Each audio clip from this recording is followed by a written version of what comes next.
7 horas no horário de Brasília. Bom dia, produtor rural. Começamos o programa de hoje, segunda-feira, 16 de abril, com imagens de uma rodovia que corta o município de Inhandeara, interior do estado de São Paulo, região de São José do Rio Preto. Hoje à noite, o canal do Boi transmite de lá o leilão especial de gado de corte, com animais para cria, recria e engorda. Bom dia, Juliana. Bom dia, Zaidan. Bom dia a todos de casa.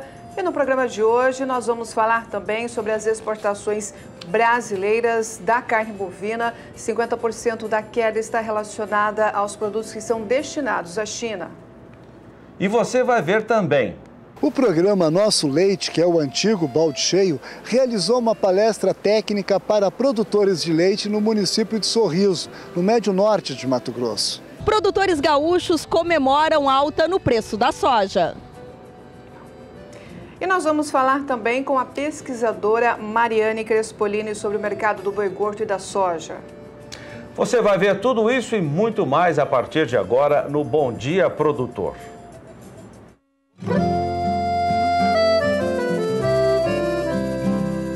Acorda que o galo já cantou e o sol já vem fazer brotar mais um novo dia. Lenha no fogão, café pra esquentar e a bicharada no quintal. Bota pra molhar, tira leite no curral. Arreia o cavalo, tem gado pra campear.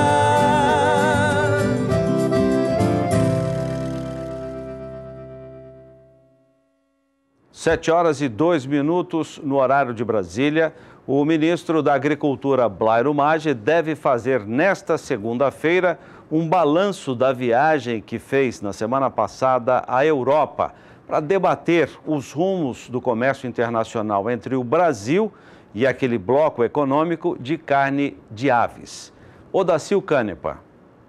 Bom dia a todos. Vamos então à nossa agenda desta segunda-feira aqui na capital da República. Vamos começar pelo que é mais importante no Congresso Nacional, mais importante para o nosso público, o agronegócio. O mais importante, então, é a votação da Lei do Licenciamento Ambiental, que pode acontecer nesta semana, pelo menos é o que prevê a bancada ruralista que está trabalhando para que essa votação aconteça aqui no Congresso Nacional. Com relação a outro assunto importante para o agronegócio, é a exportação de frango para a União Europeia. O ministro da Agricultura, Blairo Maggi, retornou da Europa e deve conceder uma entrevista coletiva ainda nesta segunda-feira aqui em Brasília. Ele vai falar sobre esse assunto da exportação de carne para a União Europeia, carne de frango. Então, estamos aqui acompanhando o que é de mais importante na economia e na política aqui na capital federal. Odacil Canepa para o SBA. E agora nós vamos até o estado do Mato Grosso acompanhar detalhes de uma palestra técnica realizada em Sorriso. Vamos ver as informações. O programa Nosso Leite, antigo Balde Cheio, realizou uma reunião com palestra técnica para produtores familiares de leite no sítio São Caetano, na comunidade Jonas Pinheiro, em Sorriso, no Médio Norte de Mato Grosso. O programa é um incentivo do SEBRAE para o desenvolvimento da cadeia produtiva do leite, em parceria com a Empaer, CAT, Clube Amigos da Terra de Sorriso, e a Secretaria Municipal de Agricultura, e tem como objetivo fomentar a produção da bacia leiteira para aumentar a qualidade do produto e sua comercialização. A palestra deste primeiro encontro foi ministrada pelo consultor do SEBRAE, Carlos Nogueira, que apresentou aos participantes novas tecnologias que estão disponíveis hoje para a viabilidade da atividade leiteira. A intenção hoje da palestra aqui na propriedade foi a gente mostrar para o pessoal que existe uma maneira diferente de se trabalhar o leite hoje nas propriedades, né? Hoje existe muita tecnologia que estão aí disponível nas universidades, né? E que muitas vezes isso não chega no pessoal aqui do campo. Então o trabalho nosso como consultor é fazer essa ligação, pegar esse conhecimento que existe lá nos órgãos de pesquisa, nas universidades e trazer isso para cá nas propriedades e poder implantar, o pessoal poder conhecer, ver na prática esses resultados funcionarem, né? E como aqui a gente já tem um trabalho já de 3 anos, a gente tem esses resultados já na prática, o pessoal vem, conhece, olha, né? E a ideia é chamar mais produtores que não participaram desse trabalho nosso para poder ingressar e ter resultado também. Para o extensionista da Empaer, José Reis, este encontro teve o objetivo de apresentar casos de sucessos do programa em outras propriedades no estado. Esse encontro vem exatamente trazer com objetividade os resultados já alcançados dos produtores que já estão inseridos no programa e, é claro, é fazer um chamamento, atrair aos outros produtores, os vizinhos desses produtores aqui da Poranga, do assentamento de João Pinheiro, melhor dizendo, para que sejam também convidados, convidados a serem inseridos nesse programa do nosso leite. Ou seja, oportunizar aqueles produtores do leite, daqui da nossa região, do município de Sorriso, que existe essa possibilidade de estar incrementando e ampliando a produção do leite no município e, consequentemente, trazer ao produtor melhor rendimento, melhor produtividade por animal, por hectare, por ano. Esse é o nosso objetivo. A participação do gestor público municipal é de fundamental importância para o desenvolvimento da atividade leiteira. Então eu acredito que essas parcerias com tecnologias novas, com modelos novos de trabalho, com recursos financeiros, financiamentos, com a prefeitura ajudando na parte de veterinário, de inseminação artificial, melhorando a questão genética. Eu acho que esse conjunto de pessoas e entidades trabalhando, a gente já consegue ter uma melhoria na produtividade e na produção dos produtores aí. O anfitrião e produtor Valdecir Concelli trabalhava em uma fazenda. Após a implantação do programa Nosso Leite, em sua propriedade, abandonou a soja e se dedicou à atividade leiteira. Era muita correria, daí trabalhava lá durante a semana, final de semana aqui, daí eu resolvi parar de trabalhar em lavoura, fazenda e trabalhar só mexer com vaca de leite, né? Aí comprei umas matrizes, agora tá melhorando, ganhando, tirando um lucro, uma coisa. Tô tirando de 18, tô tirando uns 340 litros por dia. Comprei 15 novilhas injertadas, né? Tinha umas vacas. Valdir Pacheco para o SBA, Sistema Brasileiro do Agronegócio. 7h08 no horário de Brasília. Programas como esse, Nosso Leite, Balde Cheio e tantos outros espalhados pelo país que têm o mesmo modelo, mas nomes diferentes, tem salvado a atividade de muitos produtores de leite do país. Os produtores do Rio Grande do Sul já colheram metade dos quase 5.600.000 hectares plantados com soja. No início da temporada, a saca de 60 quilos estava custando R$ 63. De lá para cá, já houve um aumento de 23%, o que fez com que os produtores começassem a comercializar a sua safra. Annelise Nicolodi. Com cerca de 50% da área de soja colhida no Rio Grande do Sul, os produtores rurais comemoram uma reação no preço. Nas principais praças, a saca de 60 quilos fechou a semana cotada em R$ 76. Nós estava pensando em vender soja 70, hoje já está quase 80 aí, né? Foi bom, o preço está bom, deu essa reagir, tomara que fica nisso, né? Mas eu acho que já está na hora de começar a vender, né? Tem que começar a vender, porque tem compromisso. E a gente assim pensa, vender a 80. E se em 90, melhor. Agora vender abaixo daí, depois aí perde, né? Então é melhor deixar de ganhar do que perder. E agora vamos conferir como fechou o mercado do boi gordo na sexta-feira com análise completa da Scott Consultoria. Olá a todos. Poucas variações no mercado do boi gordo no dia 13 de abril de 2018. Sazonalmente, na sexta-feira, há um menor volume de negócios. As indústrias já se programam para a próxima semana, os pecuaristas também já aguardam a próxima semana para negociar, esperando uma melhor posição do mercado. E o que a gente observa é ainda um mercado travado. Cotações andando de lado, há um equilíbrio entre demanda e oferta.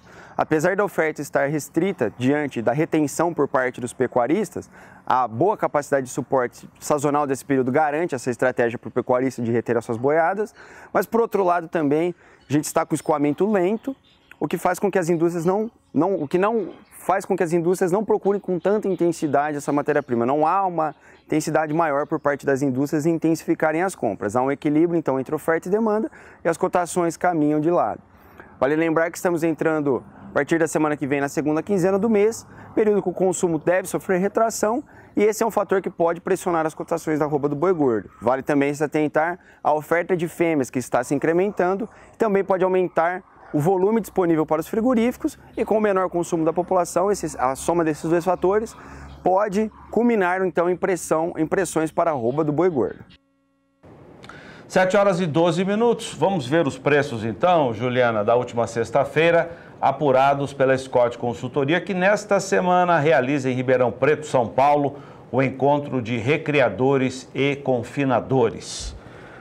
Os preços que vocês vão ver são à vista, livres de fundo rural, para uma boiada comum. Quem ofertou uma boiada mais bem acabada, com boa logística, negociou melhor. Na região sudeste, Juliana, não tivemos alteração de preços. Na região sul, queda de R$1 no noroeste do Paraná, altas de 10 centavos também no oeste e Pelotas, no Rio Grande do Sul. Nas praças de Mato Grosso do Sul e de Goiás, também sem alteração. Ainda no centro-oeste brasileiro, na praça de Mato Grosso, sem alterações. Mesma coisa para a região nordeste, dá uma olhada nos números à vista aí. E na região norte, queda de R$1 em Rondônia. Vamos saber como é que ficou a relação de troca na última sexta-feira. Boi gordo por animais magros. Vamos começar com a praça de Goiânia, em Goiás. Escolhemos o centro-oeste para fazer essa relação. Arroba na última sexta-feira, segundo a Scott Consultoria, R$ 131. A relação ficou desse jeito que você está vendo. Quem vendeu um boi gordo comprou 1,2 boi magro, pesando 12 arrobas. Essa característica, ou melhor, essa categoria ficou cotada a R$ 1.800 na última sexta-feira. Quem vendeu o boi gordo comprou 1,4 garrote, cotado a 1.550, e 1,7 bezerro, cotado a 1.320. Vamos ver a relação em Campo Grande. Arroba R$ 132 à vista, também livre de fundo rural. Com um boi gordo foi possível comprar 1,3 boi magro, 1,4 garrote e 1,8 bezerro. E agora em Cuiabá, arroba R$ 133, segundo a Scott Consultoria, com um boi gordo foi possível comprar 1,3 boi magro, 1,5 garrote e 1,8 bezerro de 7 arrobas e meia. Bom, Zaidan, e agora nós vamos para as notícias do estado de Mato Grosso, que já se prepara para, a partir do ano que vem, estar livre da vacinação contra a febre aftosa. Vamos saber de mais informações agora na reportagem. O estado de Mato Grosso prepara uma alternativa para coletar dados do rebanho após a retirada da vacinação contra a aftosa prevista para começar no próximo ano.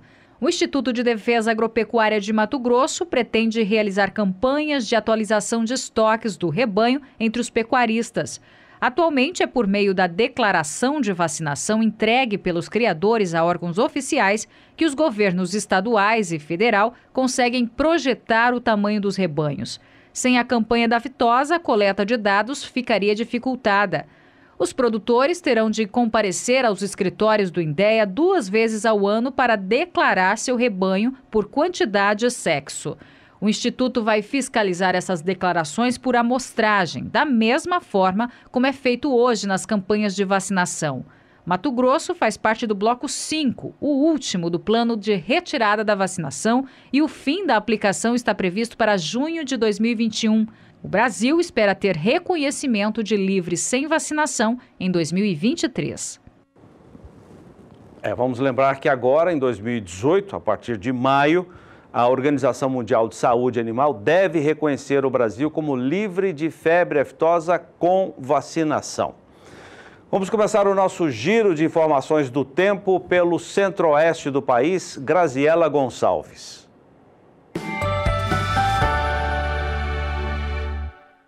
Pouca coisa muda na região centro-oeste. Ainda vemos nas imagens de satélite nuvens mais carregadas, principalmente sobre o estado do Mato Grosso e também do estado de Goiás. E é por isso, então, que a umidade do solo entre esses dois estados é que está mais elevada. Agora, sobre o Mato Grosso do Sul, como a chuva acabou sendo aí com menores volumes acumulados e de maneira mais mal distribuída, a umidade do solo acabou diminuindo e isso vem afetando o desenvolvimento das pastagens. Ao longo dos próximos dias, a expectativa é que a chuva ainda continue mais concentrada entre Mato Grosso e Goiás, com acumulados que variam dos 30 até os 50 milímetros. Já no Mato Grosso do Sul, esse acumulado fica em torno até dos 15. Agora, do dia 22 ao dia 26 de abril, a chuva, de uma maneira geral, volta a diminuir em grande parte da região e o predomínio será de tempo mais seco e ensolarado. O acumulado mal deve passar dos 5 milímetros. Já para o próximo período, que vai aí terminando o mês de abril, o tempo volta a ficar mais seco sobre o estado de Goiás e também sobre todo o leste do estado do Mato Grosso. Já nas demais áreas, a chuva até retorna, mas de maneira muito mal distribuída e principalmente no finalzinho da tarde. Agora são 7 horas e 17 minutos no horário de Brasília, segunda-feira, semana começando. E o Bom Dia Produtor continua trazendo muitas informações, mas já te convidando a participar conosco também através do WhatsApp. O telefone já está aparecendo na sua tela, é o 992647810. Envie seu vídeo, sugestão, pergunta. Fique à vontade para participar conosco. Depois do intervalo comercial, você vai encontrar outras informações muito importantes aqui no Bom Dia Produtor. Nós vamos para o intervalo comercial com imagens de uma rodovia que corta o município de Inhandeara, interior do estado de São Paulo. Hoje à noite tem leilão transmitido de lá. Os detalhes daqui a pouco com o Adriano Idival. Até já!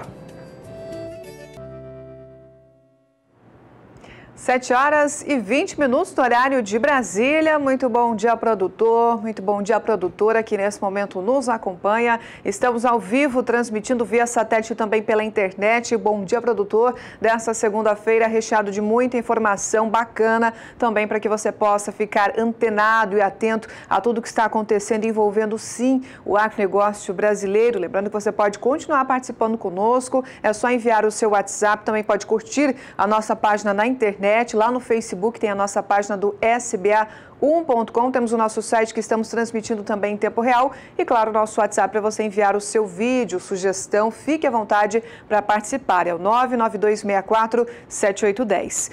E vamos agora com Odacil Canepa, que traz algumas informações sobre exportações de produtos e subprodutos de origem animal. Confira. A medida atinge os embarques de carnes de ave, bovina e suína de 410 empresas, que em 2017 embarcaram 14,9 bilhões de dólares em produtos. O Ministério da Agricultura é o primeiro a aderir ao portal, através do Sistema de Vigilância Agropecuária Internacional, o Vigiagro. No âmbito da vigilância agropecuária internacional, isso está se traduzindo através da publicação no ano passado de um novo normativo que trouxe uma série de conceitos modernos com relação ao exercício da fiscalização, com relação ao gerenciamento de risco, canais de fiscalização. E esse documento assinado no ano passado, no final do ano passado, pelo ministro Blairo, agora começa a ganhar vida, a ganhar corpo, através da implementação de um novo sistema de fiscalização, um sistema eletrônico, uma plataforma tecnológica que vem dar um dinamismo maior, uma segurança maior às operações de fiscalização do trânsito internacional de produtos agropecuários. Além do Ministério da Indústria e Comércio e da Receita Federal, que coordenam a implantação do Portal Único, outros 20 órgãos do governo participam do projeto. Odacil Canepa para o SBA. E agora vamos conferir no quadro Tecnologia e Produção uma entrevista de Kylie Rodrigues com pesquisadores da Embrapa Gado de Corte, falando sobre a importância de se trabalhar na propriedade rural, também com o consórcio de algumas culturas. Vamos conferir.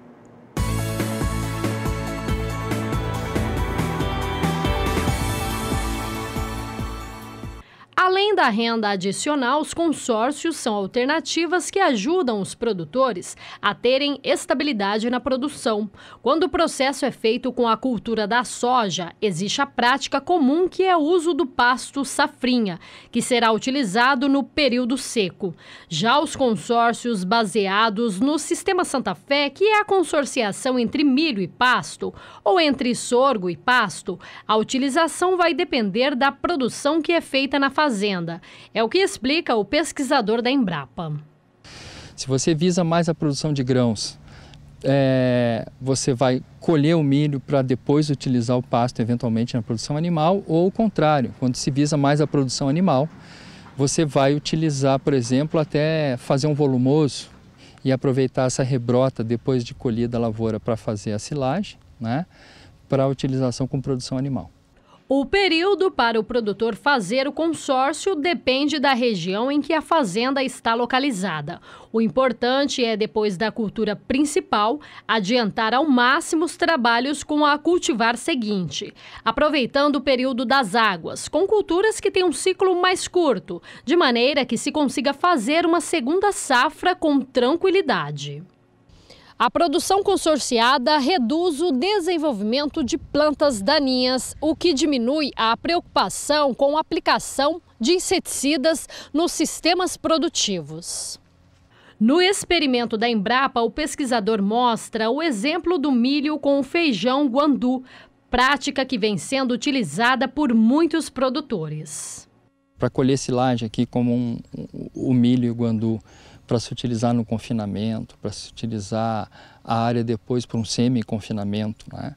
E com pasto verde no período seco, naquela época que menos, que mais tem teria produção de alimento, naquela época que tem mais carência. E ainda tem algumas outras vantagens indiretas, né? Como naquelas áreas em que se repete silagem muitos anos na mesma área, o guandu aqui consorciado consegue quebrar o pé de grade, né? Consegue quebrar aquela camada compactada.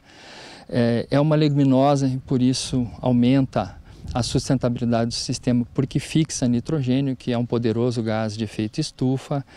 Antes de fazer o consórcio, o importante é o produtor analisar o seu sistema. Baseado na sua atividade, fazer o planejamento e a execução da consorciação. Kaile Rodrigues para o SBA.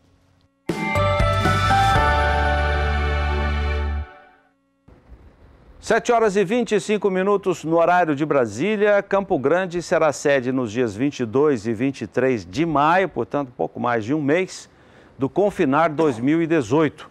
É um simpósio de gado de corte realizado pela Biftec, uma empresa especializada em confinamento. Estou aqui com um dos diretores da Biftec, o médico veterinário Rodrigo Spengler, que vai falar da programação do Confinar 2018 e um pouquinho do mercado pecuário que ele prevê para 2018 também. Bom dia, Rodrigo. Bom dia, Zaidan. Tudo bem? Tudo tranquilo? Prazer estar aqui com vocês. Prazer é todo nosso. Antes de falarmos do Confinar, você esteve recentemente na Austrália. Sim. Juntamente com um grupo de técnicos, pesquisadores brasileiros para conhecer confinamentos por lá. O que você achou da viagem? O que você pode contar para nós? Zaidan, espetacular. Eu já viajei por vários países do mundo visitando confinamentos, né? Vou com muita frequência para os Estados Unidos, mas já fui em Canadá, México. E a qualidade da estrutura dos confinamentos australianos é fora de série, né? Me surpreendeu, não só a mim, como a todos os outros técnicos que foram junto na viagem, né? E não só a qualidade da estrutura dos confinamentos, mas a organização do sistema de produção da Austrália. Eles têm o MLA, que é um Meat and Livestock Australia, é um órgão que se encarrega do fomento da carne junto aos mercados consumidores, esclarecimento do consumidor interno, capacitação de técnicos para atuar nas propriedades. Então é um órgão que a gente vê que tem feito muita diferença lá, né? Conseguiram agregar muito valor na carne australiana, então a gente voltou maravilhado com a Austrália. Aqui no Brasil tem algum órgão, alguma instituição que se assemelha a esse MLA? Não, tem uma tentativa da SOCOM já desde uns 2 anos atrás para cá de tentar fazer alguma coisa nesse sentido, eu não sei como que está andando. Tem o IMAC no Mato Grosso, que é o Instituto Mato Grossense da Carne, que agora recentemente conseguiram um repasse do que seria o nosso Fundersul aqui, né? Conseguiram um repasse do governo de R$2 por cabeça, então eles devem ter para o próximo ano um orçamento de cerca de 10 milhões para investir na cadeia da carne. Outra coisa que eles fazem que é muito interessante, né? Com esse dinheiro eles encomendam pesquisas aplicadas. Então, quais são os gargalos reais do setor hoje? Então, eles encomendam pesquisa nas universidades, né? Para resolver esses problemas. O orçamento deles de 2016 e 2017 foi 250 milhões de dólares australianos, que daria 700 milhões de reais mais ou menos. Então, se nós conseguíssemos organizar alguma coisa nesse sentido aqui, realmente acho que agregaria muito para toda a cadeia. Hoje a arroba na Austrália é muito mais valorizada do que a arroba aqui do boi gordo no Brasil. A diferença entre as duas cadeias, de lá e daqui, é apenas o preço ou tem alguma coisa ainda que o Brasil precisa chegar para melhorar a sua atividade aqui? Então, eles têm preço porque têm qualidade para atender mercados consumidores exigentes como o Japão, a Coreia do Sul, e produzem exatamente o que eles querem, né? Então isso faz parte desse trabalho do MLA, tanto identificar mercados que podem potencialmente pagar mais e produzir o que esses mercados querem e trabalhar com marketing em cima desses mercados. Aquela carne de Wagyu, né? É um animal que tem que ter mais de meio sangue Wagyu e o restante de sangue Angus, eles ficam 400 dias no coxo e a carne é vendida por 15 dólares australianos o quilo, né? Dá 150 dólares a arroba, daria R$400 aproximadamente. Então, quando você fala isso para um produtor brasileiro, seria um sonho, né? Você vender uma arroba por R$400. Mas tem um porquê disso, né? É um animal diferenciado, produzido para um mercado específico que paga por isso. Então, esse é um trabalho que nós poderíamos estar tentando fazer aqui, principalmente no nosso estado. A gente já produz a melhor carne do Brasil, tentar identificar mercados que potencialmente podem pagar mais e a gente tentar direcionar a produção para isso. Estou vendo aqui na programação, agora vamos falar do Confinar, que é esse simpósio de gado de corte. A programação contempla essas discussões, não é, Rodrigo? Tem perspectivas de mercado, tem o lançamento do livro Entendendo o Conceito do Boi 777, que é aquele boi precoce, né, que engorda 21 arrobas e pode ser abatido até com 24 meses, né, com até 24 meses de idade. Fala um pouquinho da programação do Confinar, 22 e 23 de maio, em Campo Grande. A programação é bem variada, né? No início, o Confinar, a primeira edição foi só sobre o confinamento. Aí nós entendemos que ficaria muito restrito falar só sobre confinamento. E aí nós ampliamos a grade. Então hoje nós vamos falar desde mercado com o Alexandre Mendonça de Barros. Vamos ter algumas palestras, uma palestra sobre inovações em aditivos. Vamos ter uma palestra muito interessante do Rogério Fonseca, que vai falar sobre genética, mas analisando desde o nascimento do bezerro até o abate do boi, a diferença financeira que um touro pode dar do nascimento ao abate, levando em conta a genética, né? Vamos ter o lançamento do livro do Boi 777, do pessoal do APTA lá de Colina, o Flávio, o Gustavo. Serão 8 mini palestras na manhã do segundo dia, que vai abordar também desde o nascimento, né? Na verdade, desde a percepção de mercado, por que fazer o Boi 777. Aí vai ter toda a explicação do sistema de produção e finalizando com a parte de comercialização. Então, são 8 mini palestras que vão abordar desde do porquê fazer até o mercado, né? Esse Boi 777, esse conceito já deve ter aqui uns 3 anos, mais ou menos, 2, 3 anos? Talvez até mais um pouco. Como é que está isso na prática? O produtor está assimilando esse conceito? Está conseguindo botar isso em prática? Muitos produtores sim, Zaidan. A gente percebe que tem tido um movimento do produtor se mexer para tentar melhorar a margem do seu negócio. Então, tem aumentado buscas por tecnologia, né? Esse foi um dos porquês da gente fazer o Confinar. Eu sou um técnico de campo, como você sabe, e a gente andando, a gente via muita gente fazendo coisa errada, ou que já tinha feito uma coisa de forma errada por falta de informação. Então, por mais técnicos que existam no campo, a gente tem que tentar criar ferramentas para levar informação de qualidade para o produtor. O Confinar saiu disso. Então a gente vê que eventos dessa natureza que visam levar informação de qualidade para o produtor, tem uma aceitação grande, uma busca grande, e o produtor está sim aplicando isso no campo em diferentes velocidades, né? Depende do time, da necessidade de cada um. A gente sempre traz também assuntos sobre integração, agricultura, que é uma coisa que está crescente, que agrega muito para a propriedade, né? A agricultura se beneficia, a pecuária se beneficia e melhora como um todo.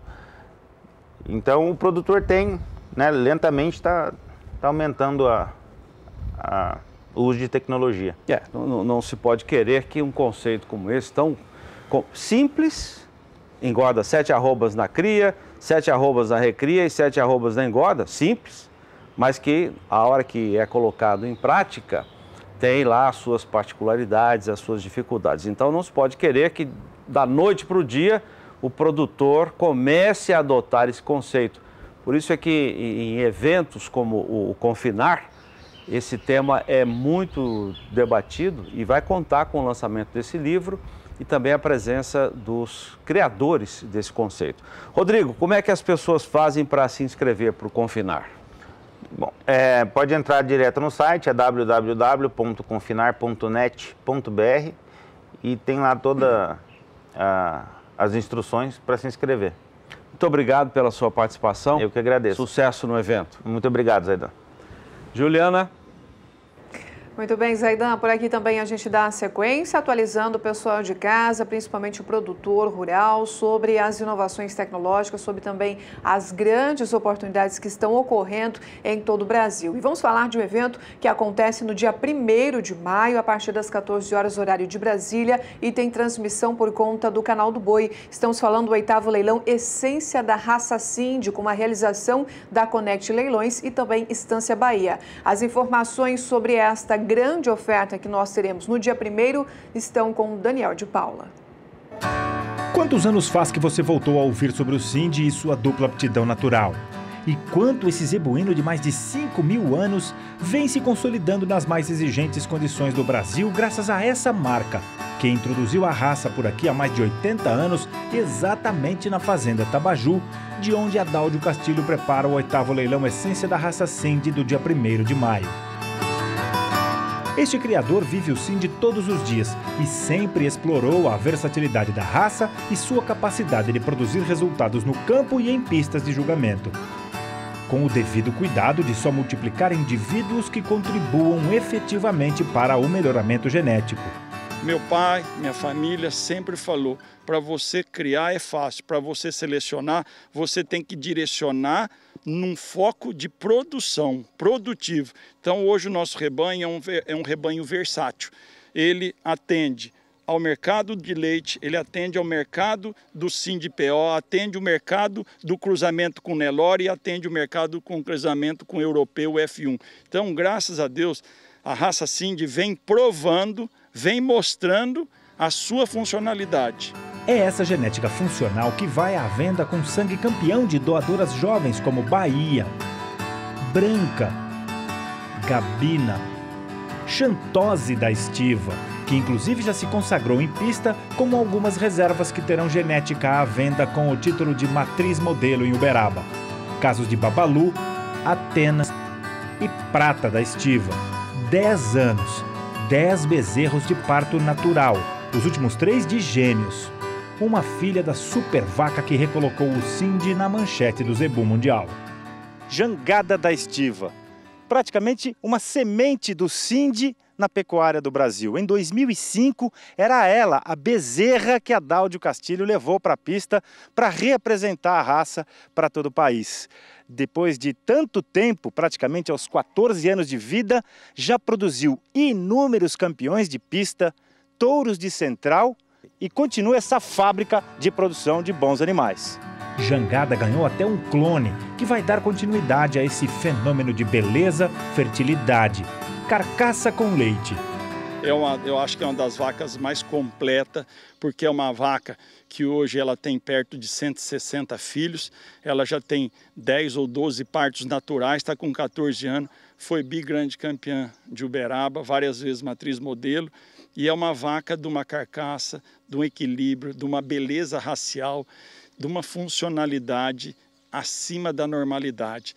E ela está passando isso, Daniel, para as filhas, para as netas. 6 filhas da jangada, par e gêmeos, e hoje ela é de parceria com o seu Cícero de Souza. Decidimos fazer um clone dela, merecia, porque tem que perpetuar cada vez mais essa genética. Outro destaque absoluto da raça com genética disponível é Paz da Estiva. Recordista em persistência com 4 lactações seguidas sem um dia de interrupção. Doadora que faz também filhas precoces e produtivas, tanto quanto devem ser as prenheses ofertadas no leilão com garantia de um casal de bezerros no acasalamento com Guerreiro da Estiva. 3 anos em fevereiro, 950 quilos. Novo xodó de Adáudio e prova da evolução genética dessa seleção multicampeã. O Guerreiro, ele é uma evolução na beleza plástica. Ele tem uma cor que eu gosto muito, um vermelho retinto. Ele tem um umbigo muito corrigido. Ele é um touro assim, de um equilíbrio morfológico fantástico e muito bem revestido a sua morfologia com carnes nobres na sua garupa. E eu comecei a testar ele muito novo. Quando eu gosto de um bezerro, com 18 meses eu já coloco. E ele já se despontou na produção. Para mim, hoje é um dos animais que eu mais usei na FIV e na IATF esse ano. Orgulho que se estende ao Sindolando, apresentado no leilão como cruzamento de alta produção de um leite A2 com propriedades medicinais, fechando o cardápio completo de uma genética completa. Eu abri a minha genética, como eu faço todo ano, para quem iniciar, para quem comprar alguma genética minha, se torna um criador. Então eu procuro pôr o que eu tenho de melhor. E esse leilão vai ter muita qualidade, porque todas as pessoas que têm visitado estão impressionadas com o nível que está os animais.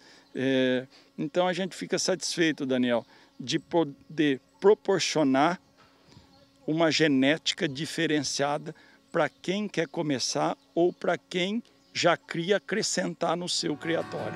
É dia 1º de maio, terça, 2 da tarde, fazendo parte da Expo Zebu, com transmissão pelo canal do Boi.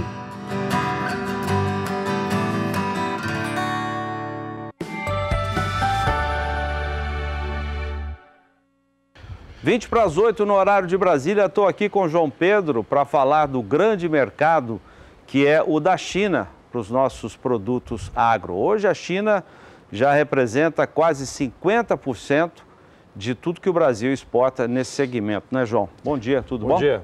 A China com 1 bilhão e 350 milhões de habitantes, com uma renda crescendo, com uma classe média de 350 mil pessoas, com poder de compra.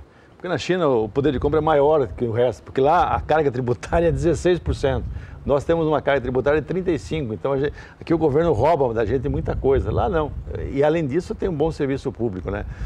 Quando o governo não toma da gente, os bancos tomam, né? Com 300 e tantos % de juros.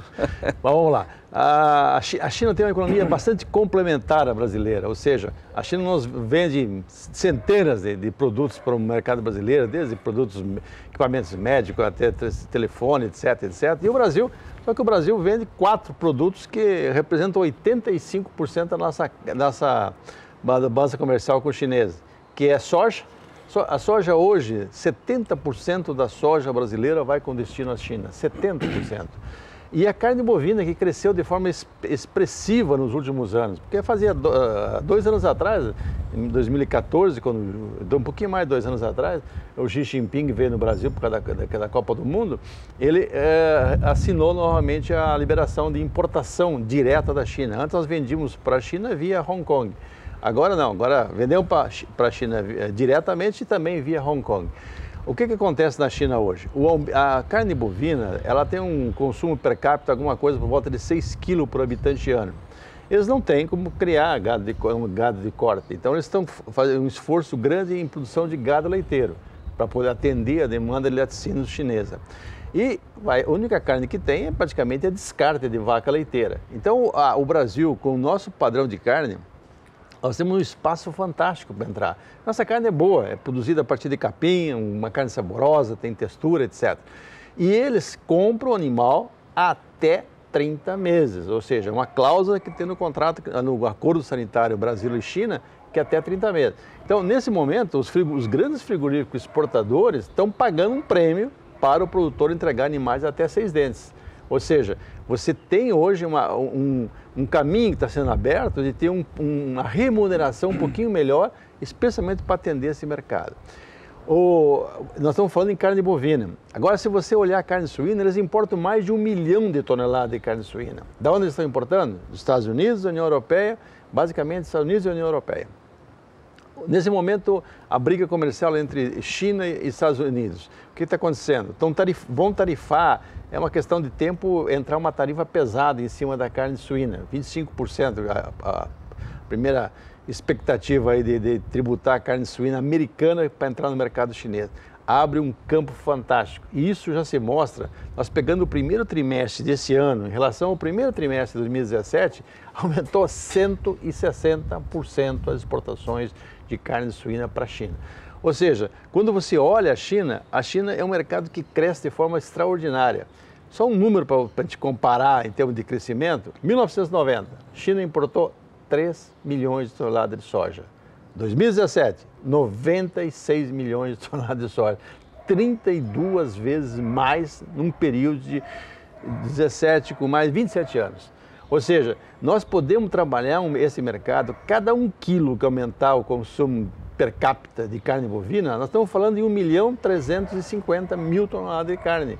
Ou seja, mais do que o Brasil exporta hoje, quase tudo que o Brasil exporta hoje. No primeiro trimestre, 45% das nossas exportações de carne bovina in natura, que é o maior faturamento, foram com destino ao mercado ou Hong Kong ou China. 95% dos miúdos, que é um produto importante, principalmente para os frigoríficos, que é o faturamento que vai sobrar para eles, o que é? Foi com destino a Hong Kong.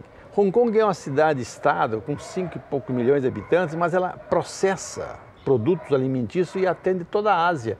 Os 100 anos que ficou na mão dos ingleses criou uma estrutura, um modelo de produção extremo. Universalizou Hong Kong. Universalizou, né? Essa é a palavra mais certa. É o mercado aberto para tudo, para a Itália, para a Grécia, para o Brasil. E os caras são competentes. Quando a gente fala em negócio da China, é negócio para chinês, não é para os outros, não. É para chinês. Eles têm 5 mil anos de comércio, né? Tem uma tradição fantástica. O que o Brasil precisava fazer, e nós não fizemos, e eu estava escutando a tua entrevista agora, anteriormente com o Rodrigo, que ele comentou a respeito do MLA, o Meat Livestock Association da Austrália, é fazer isso. Nós tínhamos que fazer parceria com os grandes distribuidores chineses de carne, por exemplo, e fazer joint ventures.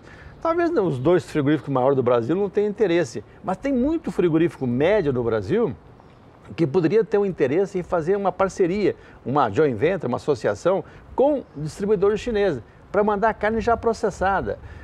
Hoje, por exemplo, você deve ter muitos aviões cargueiros que vêm com destino ao Brasil, trazendo questões de produtos eletrônicos, que chegam em Viracopos ou chegam em Guarulhos, que poderiam voltar com carne em contêineres refrigerados. Mas não carne de dianteiro, carne barata. Podia entrar com filé, com cortes que valem 18 mil dólares no mercado internacional, 20 mil dólares. Para que isso? Para você agregar valor ao nosso produto. A nossa arroba é muito barata, é a mais barata do mundo. Só não sei quanto custa na Índia, mas o resto do mundo é a mais barata, 38, 35 dólares por arroba de boi. Na Austrália, que você comentou agora há pouco tempo, vale 65 dólares o preço médio deles lá. Ou seja, o Brasil tem espaço para crescer e muito. O que nós precisamos fazer é não ser comprado, nós temos que vender, nós temos que ir lá na frente. Vamos ilustrar um pouco o que você está dizendo, João? Vamos colocar alguns dados aí na tela. Exportação brasileira para a China. Em primeiro lugar, soja. Já disparado, né? Depois petróleo. 10 milhões de toneladas. Petróleo, que é o segundo.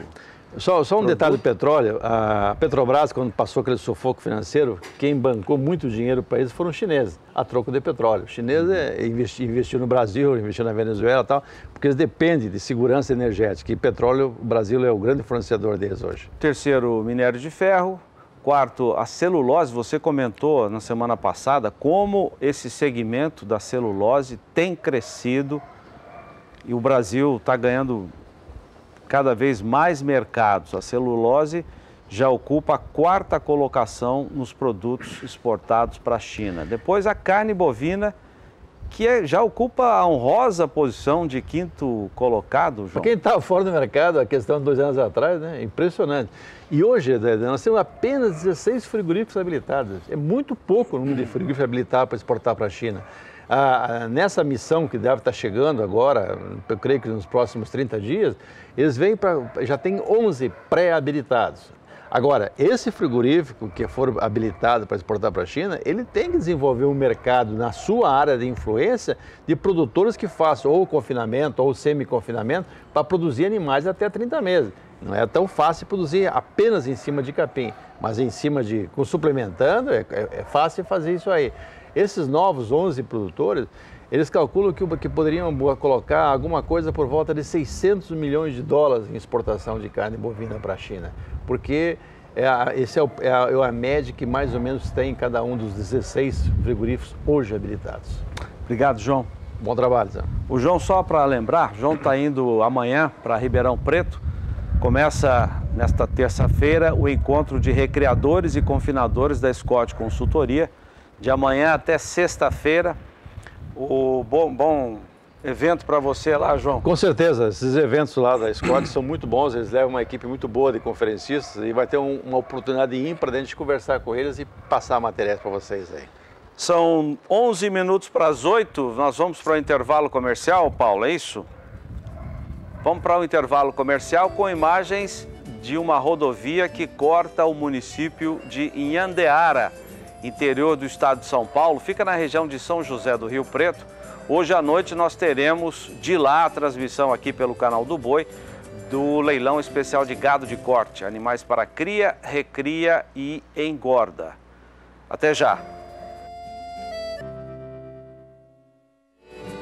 Já estamos de volta, são 7h53 no horário de Brasília. A gente dá sequência, trazendo ainda algumas informações com destaques da previsão do tempo em algumas regiões do país. O sol deve predominar na segunda quinzena agora de abril, na região sudeste do país. Vamos saber de outros detalhes agora com a meteorologista Graziela Gonçalves.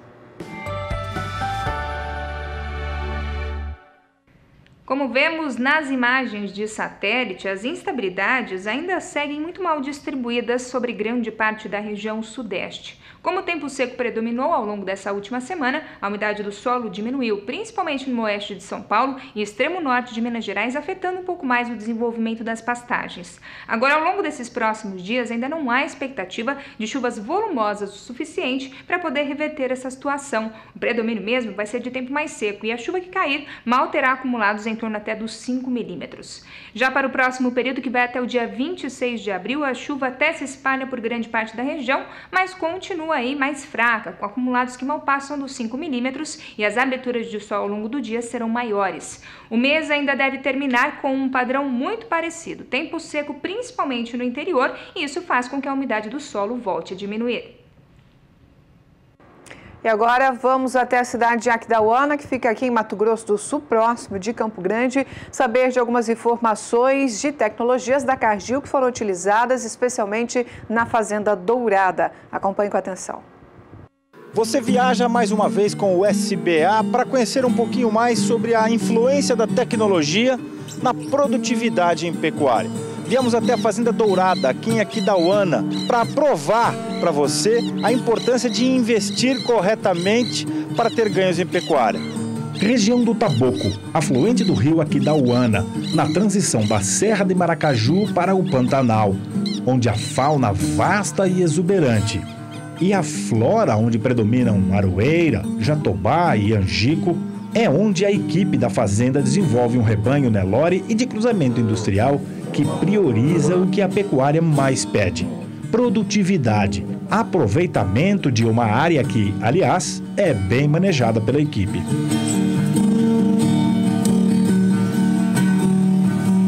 O rebanho desenvolvido por Nelson Fialho na Dourada é superior a 1.500 matrizes Nelore, entre as primíparas que se avolumam com cada vez mais precocidade, Graças ao desafio vencido com o auxílio de uma nutrição que visa devolver a qualquer pecuarista o investimento feito em resultado.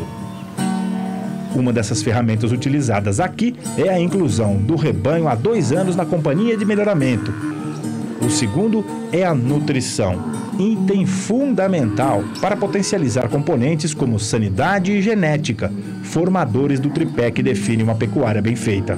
E é o Renato Macedo, coordenador técnico e comercial da Nutron, a divisão de nutrição animal da Cargill, parceira do SBA, quem se encarrega de fazer esse approach, essa prestação, esse relacionamento com o mercado de pecuária que precisa de tecnologia. E é legal ver que toda essa ciência que vocês têm em cada um desses produtos, Renato, precisa ter uma aplicação muito correta para que tenha o resultado que você quer que o seu cliente tenha, né? Sem dúvida. O grande diferencial das empresas de sucesso são as empresas que não vendem esse produto. Elas têm o produto, mas elas prestam um bom serviço, elas estão próximas dos seus parceiros, orientam da melhor forma de usar, nas melhores categorias, nas melhores épocas, as formas mais econômicas e eficientes.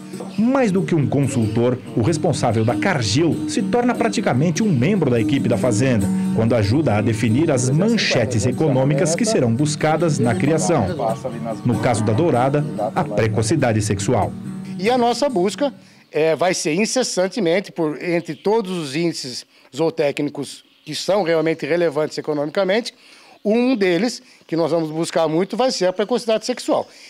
E reforçando, precocidade sexual sem nutrição adequada não existe. A relação custo-benefício aqui é bastante satisfatória, como se observa nessas novilhas prontas para iniciar a vida reprodutiva. Ou nessas fêmeas jovens extremamente bem paridas, com crias que também se beneficiam dessa tecnologia numa recria eficiente, seguindo recomendações de uso de produtos destinados a diferentes épocas do ano e categorias, como a dos touros também jovens e muito bem avaliados, adquiridos de importantes fontes genéticas para repassar as fêmeas que escaparam, por exemplo, dos 89% de índice de prenhez na IATF, como na primeira safra, no ano passado. Eu não estou falando em suplementar com ração em grandes volumes o rebanho pleno. Eu estou falando pontualmente, cada categoria trabalhar com a sua indicação adequada.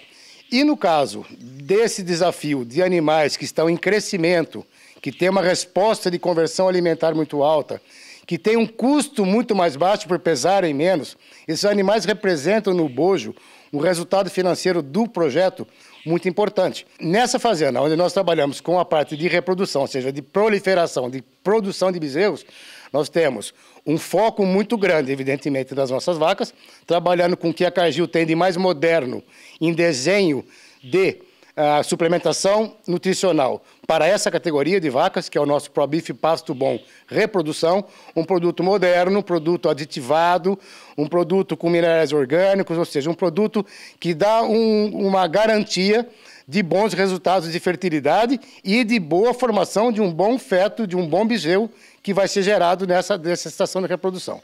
Nesse período que antecede a estação de reprodução, a gente trabalha com produto com proteico energético 0,3%, que é o quê? Um produto para se consumir 3 gramas por quilo de peso vivo, que é o ProBeef Primer, para que a gente consiga a melhor condição corporal possível para essas novilhas e que elas tenham o melhor resultado possível na estação seguinte, nessa estação, na primeira estação delas, que é agora que elas vão ser expostas à IATF.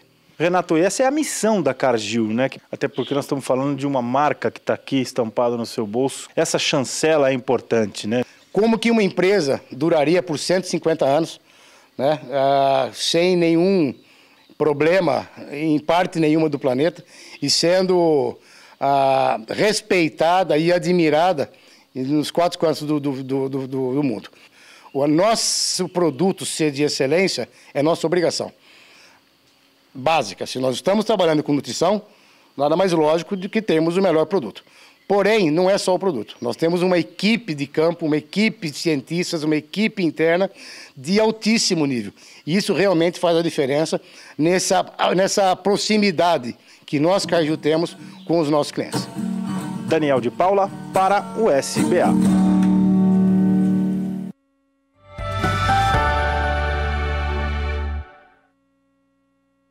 São 8 horas no horário de Brasília. Estamos na segunda quinzena do mês de abril e muitos produtores, não só de gado de corte, bovinos, mas também de aves, de suínos, que começam a fazer o seu planejamento para engordar os seus rebanhos. No caso dos bovinos, o confinamento primeiro e segundo giros. E a grande pergunta que se faz no planejamento é a seguinte: devo comprar milho e soja, apenas para citar 2 dos insumos, agora vou esperar para ver se o preço vai melhorar ou não? O que fazer? É uma grande pergunta e para respondê-la nós trouxemos aqui uma especialista, hoje uma grande estudiosa nesse assunto, que é a Mariane Crespolini. A Mariane é conhecida de toda a pecuária de corte porque atuou vários anos como pesquisadora do CPEA, na equipe do Dr. Sérgio Dezen. Hoje ela conclui o seu doutorado nessa área de produção animal na Unicamp. E recentemente, até para melhorar os estudos para o seu doutorado, ela esteve 4 meses na Europa, estudando os modelos de produção para exatamente concluir o seu doutorado. Está aqui com a gente. Muito obrigado, Mariane, pela sua entrevista. Obrigada, Zaidan, pelo convite. Muito bom dia. Bom dia. Seguramos o João Pedro aqui também para participar dessa conversa. E ela vai girar em torno dessa pergunta. Mariane, índices de sazonalidade, que é um assunto que você tem estudado bastante até no seu doutorado. Estamos chegando a maio. O que deve ser feito no planejamento para a aquisição de insumos? Bom, Zaidan, eu costumo explicar para o produtor que falar em preço, falar em sazonalidade, é igual a gente pensar em estações do ano.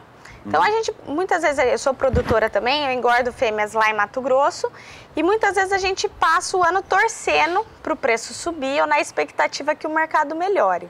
Mas quando eu falo em índice de sazonalidade para preço, é como eu falar na sazonalidade do ano. Por exemplo, no Brasil a gente tem um verão muito chuvoso e a gente sabe que agora vai chegar abril, maio, começa a reduzir as chuvas, né? Para os preços, funciona mais ou menos assim também. Claro, tem anos em que a seca ela é um pouco mais intensa. Então, tem anos que a queda de preço ela é um pouco maior. Ou alta, no caso que novembro, que geralmente é o pico de preço no índice de sazonalidade, ela é mais intensa.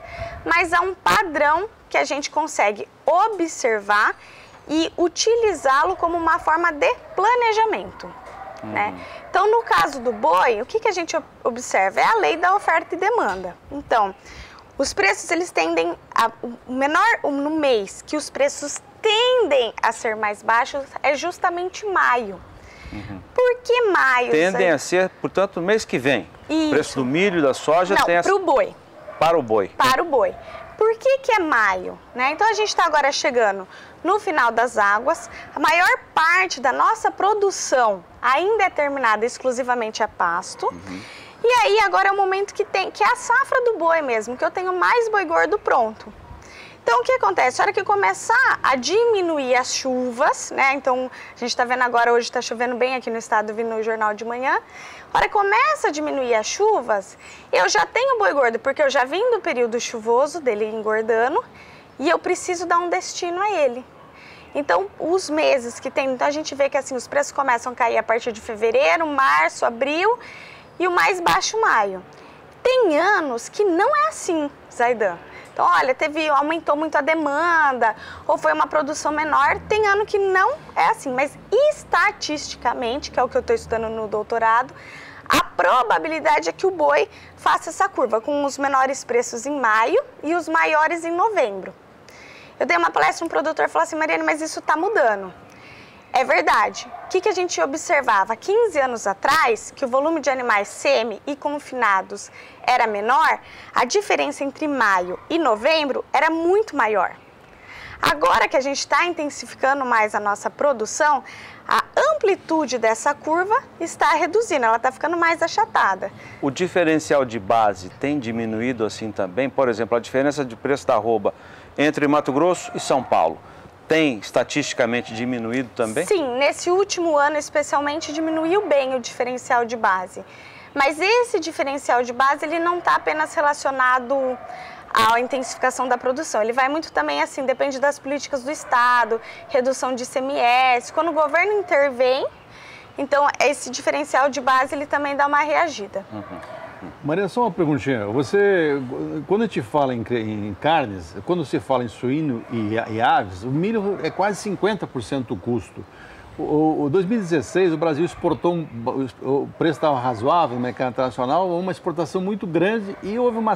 Não é que chegou a faltar, mas a oferta diminuiu muito em milho no mercado interno.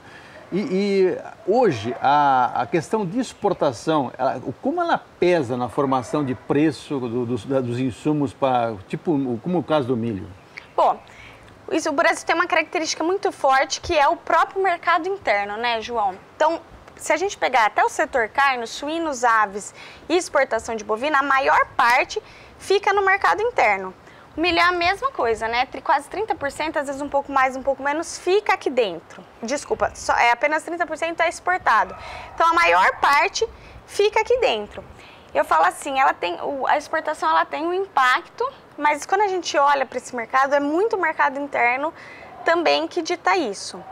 Quando a gente olha para o milho, no caso de 2016, que a gente teve uma exportação muito alta, né? Foi muito boas as exportações, mesmo assim, que safra hoje produz a maior parte do milho? A segunda safra. E aí, a maior parte da colheita da segunda safra, ela é concentrada em meados de maio e junho, que é justamente onde eu tenho o menor preço do milho.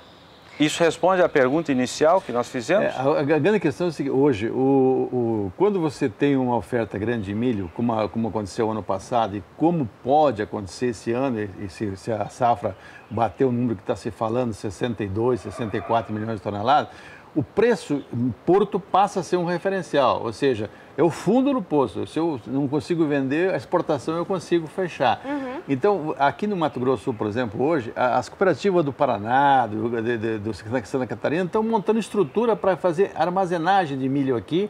Eu acho que está acontecendo a mesma coisa no Mato Grosso, para fazer um estoque estratégico. E que se o mercado houver um fluxo muito grande de exportação, eles têm uma reserva estratégica.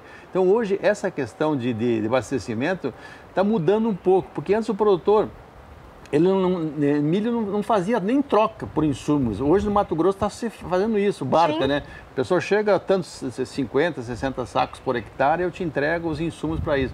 Então o milho está mudando o perfil. Hoje o produtor está mais profissional no milho, apesar do risco de clima ser muito maior na segunda safra. Então o que nós sentimos hoje? Agora mesmo, o milho deu uma alta inesperada. Quem não estava protegido deve ter perdido dinheiro ou desestimulado, por exemplo, alguém que vai fazer confinamento ou semi-confinamento, porque ele subiu muito e sem haver uma razão lógica, porque a primeira safra foi o que era previsto, tem um estoque de passagem alto e tem uma segunda safra no campo que é maior, inclusive, em área plantada do que o ano passado. Então, João, o que acontece com o milho e com a soja é que ele é muito mais volátil, ele responde muito mais rápido, até inclusive a especulação do mercado financeiro do que o boi. Então, o que aconteceu no milho? Nós estamos num momento que o milho, a Argentina está com um problema de safra muito grande, né? A gente tem visto, a expectativa já tem algumas regiões da Argentina que registraram quebra de 50% da área de milho. A seca foi catastrófica. E mesmo em Mato Grosso, ainda que esse ano esteja indo bem, a questão do atraso da colheita da soja trouxe uma insegurança para o mercado do milho que justificou essa alta. Nós podemos, então, voltando à pergunta inicial, você disse que talvez maio seja o período de preços mais baixos para o milho. Seria no planejamento do produtor de carnes, carne branca, carne vermelha, um momento bom para fazer as suas aquisições de milho? Maio é o momento do boi, né, Zaidan? E aí a gente tem que trazer, o produtor precisa olhar para isso e trazer alguns aprendizados. Então, maio tende a ser um momento de menores preços do boi. Produtor, não estou dizendo que o preço vai cair em maio e eu, como pecuarista, torço para que isso não aconteça. Mas essa estatística, ela é usada como ferramenta de comercialização e planejamento da produção. Isso, no caso, maio, para a venda do boi. Para o milho, o que acontece, Zaidan, para o produtor? Os menores preços tendem a ser em junho.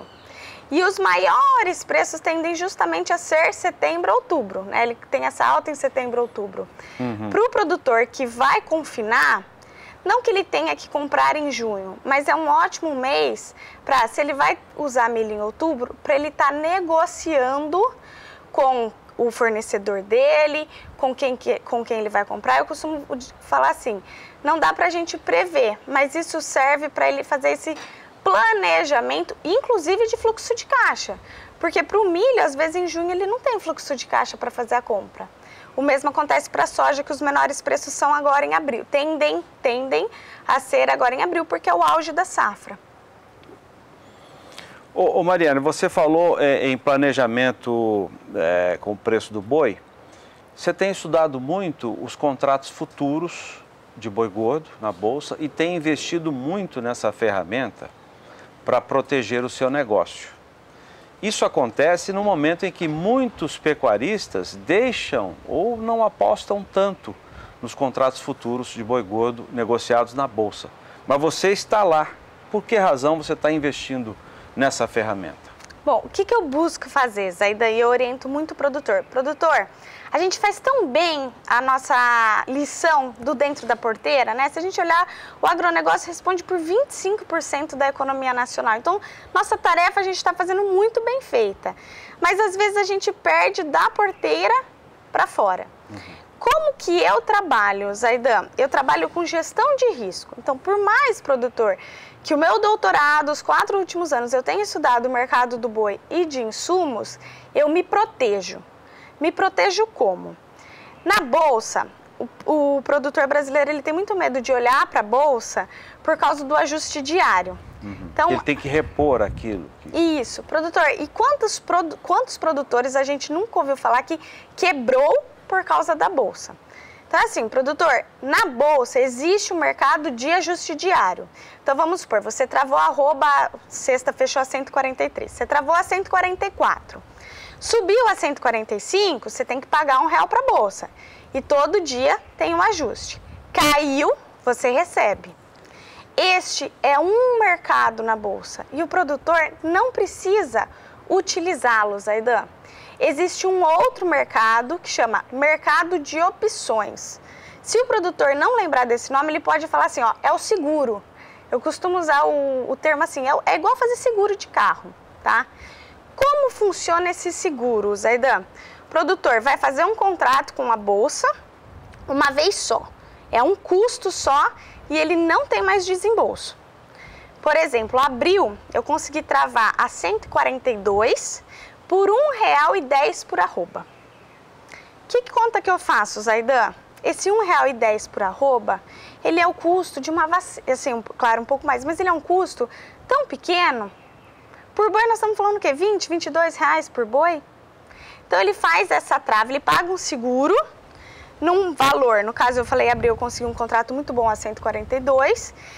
Se o preço cair, ele aciona a Bolsa como um seguro de carro. Eu bati meu carro, eu ligo para a seguradora.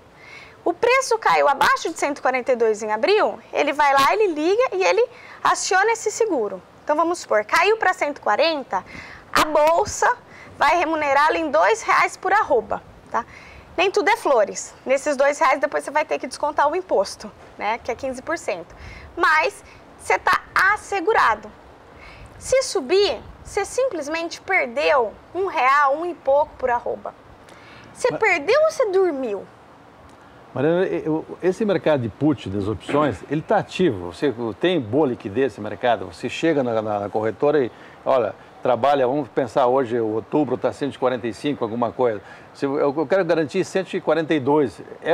Você tem oferta significativa? Você tem facilidade de fazer a operação? Então, infelizmente, João, aqui no Brasil, o produtor ainda não tem essa cultura. Então, ainda é um mercado pequeno, né? Mas o que acontece? Nos Estados Unidos, por exemplo, teve um período do ano passado que não tinha boi no mercado físico para liquidar a bolsa deles, porque é uma cultura diferente do americano. Ele não vai colocar o boi no coxo sem ele estar travado em preço. Então ainda é um mercado pequeno, né? E se a gente olhar, o bezerro já esteve na bolsa e acabou por falta de contratos. Isso é uma pena. A grande dificuldade é que o produtor ele escuta falar em bolsa, mas nunca dá o primeiro passo. Porque eu sempre falava para eles, olha, se você nunca fizer uma operação, é igual andar de bicicleta, você tem que subir na bicicleta. Se você não subir na bicicleta, você não vai andar de bicicleta. Então, eu acho que esse é o produtor tinha que pensar, bom, eu vou fazer pelo menos um contrato para aprender como é que se faz, o que é o custo, como é que funciona. E o pessoal sempre, vou fazer ano que vem, esse ano está ruim, ou o mercado está meio em linha, o mercado não está oscilando, não vai mudar. Eu acho que essa mudança de cultura que precisa ser feita. Exato, e não é, Zaidan, se me Posso permitir, te interromper pode. um pouquinho? Porque eu vou para o intervalo comercial. Na sequência, nós voltamos com você, Mariane Crespolini e João Pedro também, para dar sequência a essa conversa. E eu queria que você contasse a sua experiência na Europa também. Combinado. O que você viu de diferente que pode ser aprendido por aqui no Brasil? A gente volta já. 8 horas e 19 minutos no horário de Brasília. Nós voltamos com a conversa com a pesquisadora da Unicamp, consultora de mercados, a Mariane Crespolini, que está concluindo o seu doutorado na produção de bovinos. E no bloco anterior, João Pedro falava sobre a dificuldade de um pecuarista, de um produtor, fazer negócios, travar os seus preços em mercado de opção na Bolsa. Eu até interrompi a Mariane para a gente fazer o intervalo, mas vamos dar sequência a esse assunto, Mariane. Bom, Zaidan, o que a gente estava conversando é que o produtor ele não precisa ter esse medo. Então, assim, não tenha, e às vezes ele, por falta de informação e tal, ele não sabe que tem outra opção a não ser esse ajuste diário. O que o produtor pode fazer, Zaidan, é procurar isso, mercado de opções. Se ele não lembrar desse nome, ligar numa corretora e falar assim, aquele seguro contra a queda de preço. Vamos falar da sua experiência de 4 meses na Europa. O que você viu por lá? O que você achou que pode ser aplicado aqui no Brasil? Ou não precisa ser aplicado nada, estamos muito bem? Marketing. Marketing. A gente se vende muito mal, viu, Zaidan? Se a gente pegar, eu morei na Escócia, a terra do Angus, né? Eles o país conseguiu fazer uma política muito forte, né? Um marketing, um comercial muito forte do Angus, agregar valor nessa produção, né? Então, não só lá você vê no supermercado, você tem a característica, você tem também os nichos de mercado Angus, determinada origem desse animal. E é uma coisa que a gente ainda não faz aqui. Não só nas raças, como eu e o João a gente estava conversando um pouco antes, mas inclusive em toda a questão de aspectos positivos do meio ambiente e da pecuária. Você falou a respeito de carne, você produz novilha. Uma novilha até 6 dentes, Nelore, uma carne de uma novilha, ela é igual ou melhor com a carne de Angus lá na Escócia? E aí eu vou ter que puxar a sardinha pro meu lado, eu vou te falar que é melhor, viu, João? Vamos lá. No meu caso, assim, na questão da novilha, e aí volta que a gente estava falando da comercialização, eu tive um lote que abateu agora em março e a gente recebeu arroba de macho por elas. Claro, eu também estava protegida naquele seguro com elas, mesmo estou em Mato Grosso, fiz o seguro, você faz o seguro com Preço São Paulo, fiz os cálculos de diferencial de base, os cálculos de diferencial de macho e fêmea e estava protegida. Zaidan, não usei. Ainda quando eu travei, meu marido fez assim, nossa, mas a gente gastou na trava de março cerca de 60 centavos por arroba. E aí eu fiz assim, o custo e o quanto eu esperava ganhar, né? Então era assim, olha, se tiver uma carne fraca, alguma coisa, eu tô protegida. E aí meu marido fez assim, nossa, mas nós vamos gastar isso, né, pro custo e mais um pouquinho, não era pro preço que a gente idealizava de venda, né? E aí eu falei para ele, não, isso é gestão de risco. A gente está se protegendo dessas oscilações. E aí, João, o que você acha? Outra coisa que você comentou, estava comentando aí, na Escócia como na Austrália, os produtores são muito unidos, eles trabalham em bloco, trabalham brigando. Mato Grosso tem uma experiência diferente, está começando a fazer um Instituto da Carne lá, onde que envolve todas as cadeias da pecuária de corte. Não está faltando isso no Brasil como um todo? Falta não apenas para o mercado interno, né? E falta também no mercado externo. Então, na Escócia, eu fiz parte de uma equipe, que foi aquela equipe que mensurou quanto de gases de efeito estufa a pecuária a pasto bem manejado, poderia absorver. E aí, João, o estudo concluiu que a gente poderia ter, inclusive o boi, absorvendo mais gases do que emitindo.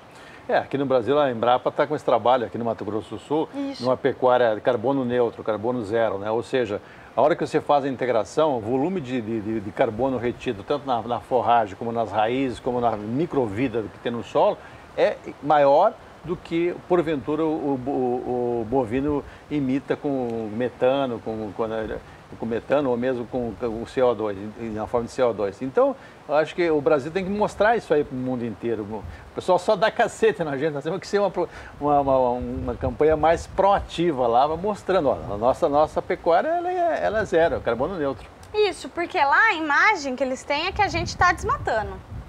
E aí a gente fica respondendo, não, reduzimos desmatamento, estamos cumprindo com as metas e a gente não faz esse marketing que você usou, é o termo perfeito, nós respondemos.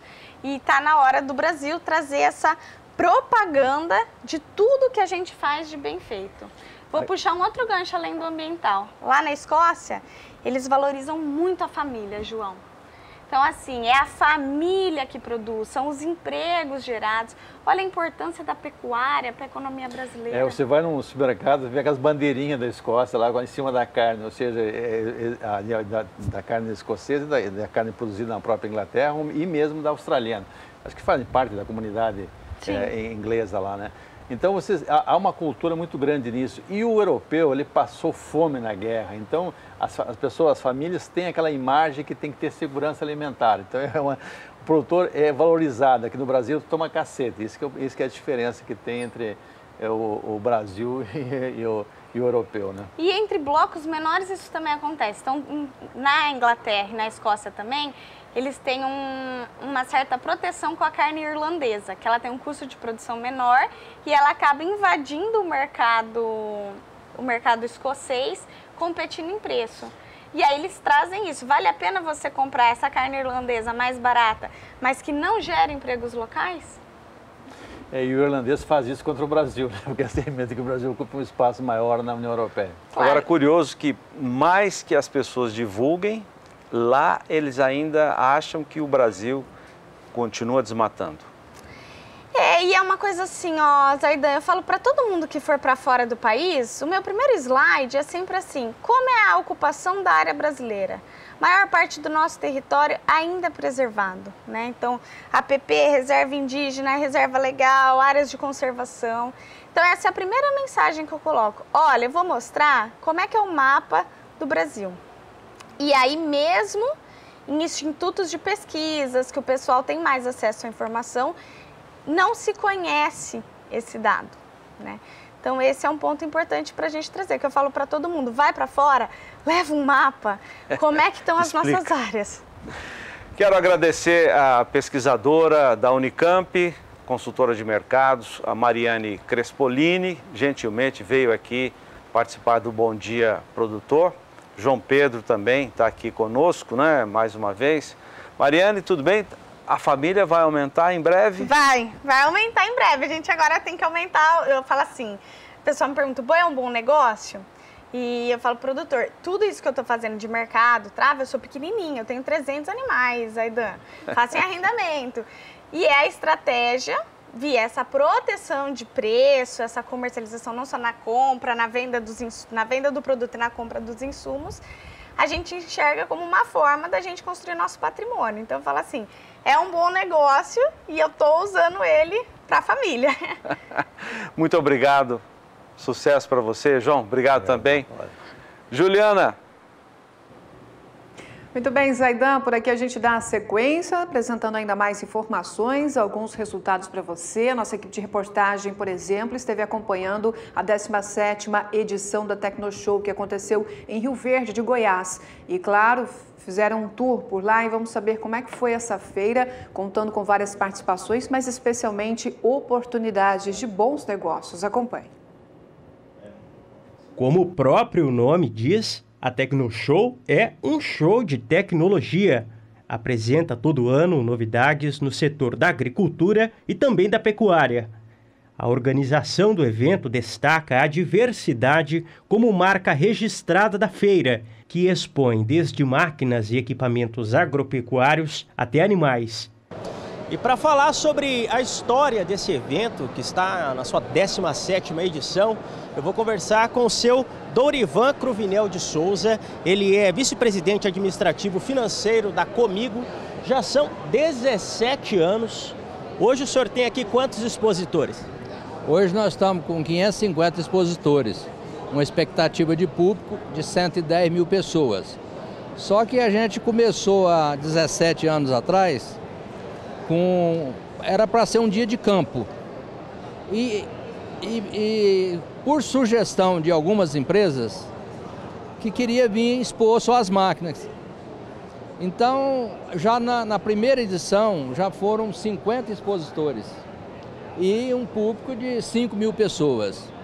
Isso nós viemos crescendo a cada ano e hoje chegamos nesse número de 110 mil visitantes, faturamento ano passado de 1,7 bi.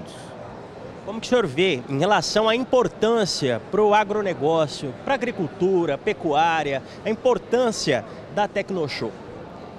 Aqui o produtor tem opção de ver toda a inovação de maquinários, de variedades de soja, de milho, de sorgo, exposição de gado, várias raças de gado, ovinos, animais, cavalo. Ele tem aqui, nós temos aqui mais de 100 palestras, uma gama de informação. E já é tradição da feira ele fazer o melhor negócio do ano.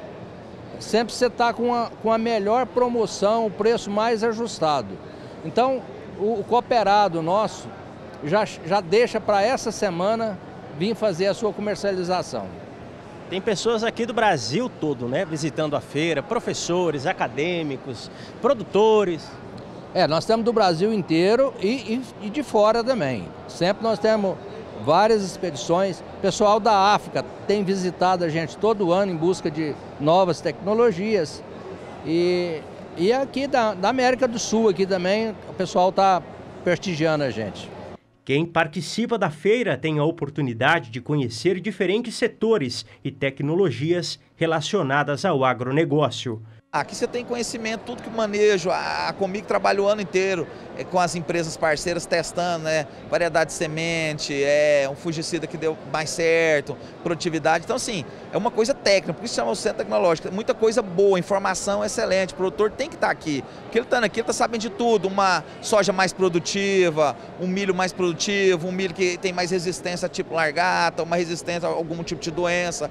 Então, aqui o cara, além de ter as máquinas para comprar, para investir em novidade, tem também como que é feito, tipo assim, o plantio, que ele vai conseguir fazer um plantio com mais qualidade, com mais tecnologia, assim, economizando, diminuindo o custo. Isso é importante. Aqui você vai estar vendo tudo isso aí englobado. E recentemente o Canal do Boi realizou uma parceria, firmou, melhor dizendo, uma parceria com a Sato Leilões, uma empresa que atua no segmento de vendas de imóveis rurais e urbanos desde 2002. Vamos conhecer um pouco mais essa parceria agora com o Adriano Dival. Leilão judicial de imóveis urbanos em várias cidades do país com até 37% de desconto. São terrenos, apartamentos e casas.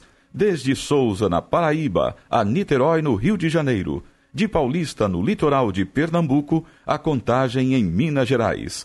Passando por capitais como Salvador, João Pessoa e São Paulo. Além de Guarulhos, Santos, Bauru, Araraquara, Nova Lima, Betim, Ribeirão Pires, São José de Ribamar, Nossa Senhora do Socorro, Pindamonhangaba e Camaçari. Entre no site da Sato Leilões, faça o seu cadastro o quanto antes, depois de aprovado, escolha o imóvel e dê seu lance.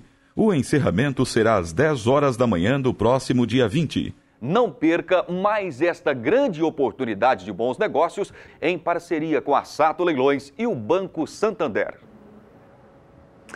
Muito bem, agora vamos conferir destaques da previsão do tempo, especialmente para a região sul do país. As informações agora com a meteorologista Graziela Gonçalves.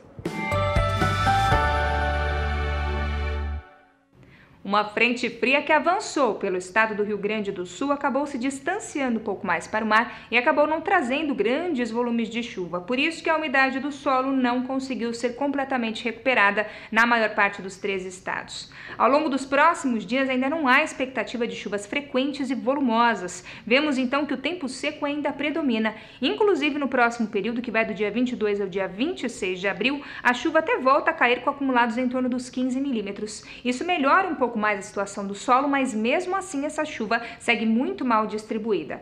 O mês de abril ainda vai terminar com um tempo mais seco e ensolarado, e as chuvas que caírem serão de maneira mal distribuídas e ainda continuam com acumulados que mal devem passar dos 15 milímetros.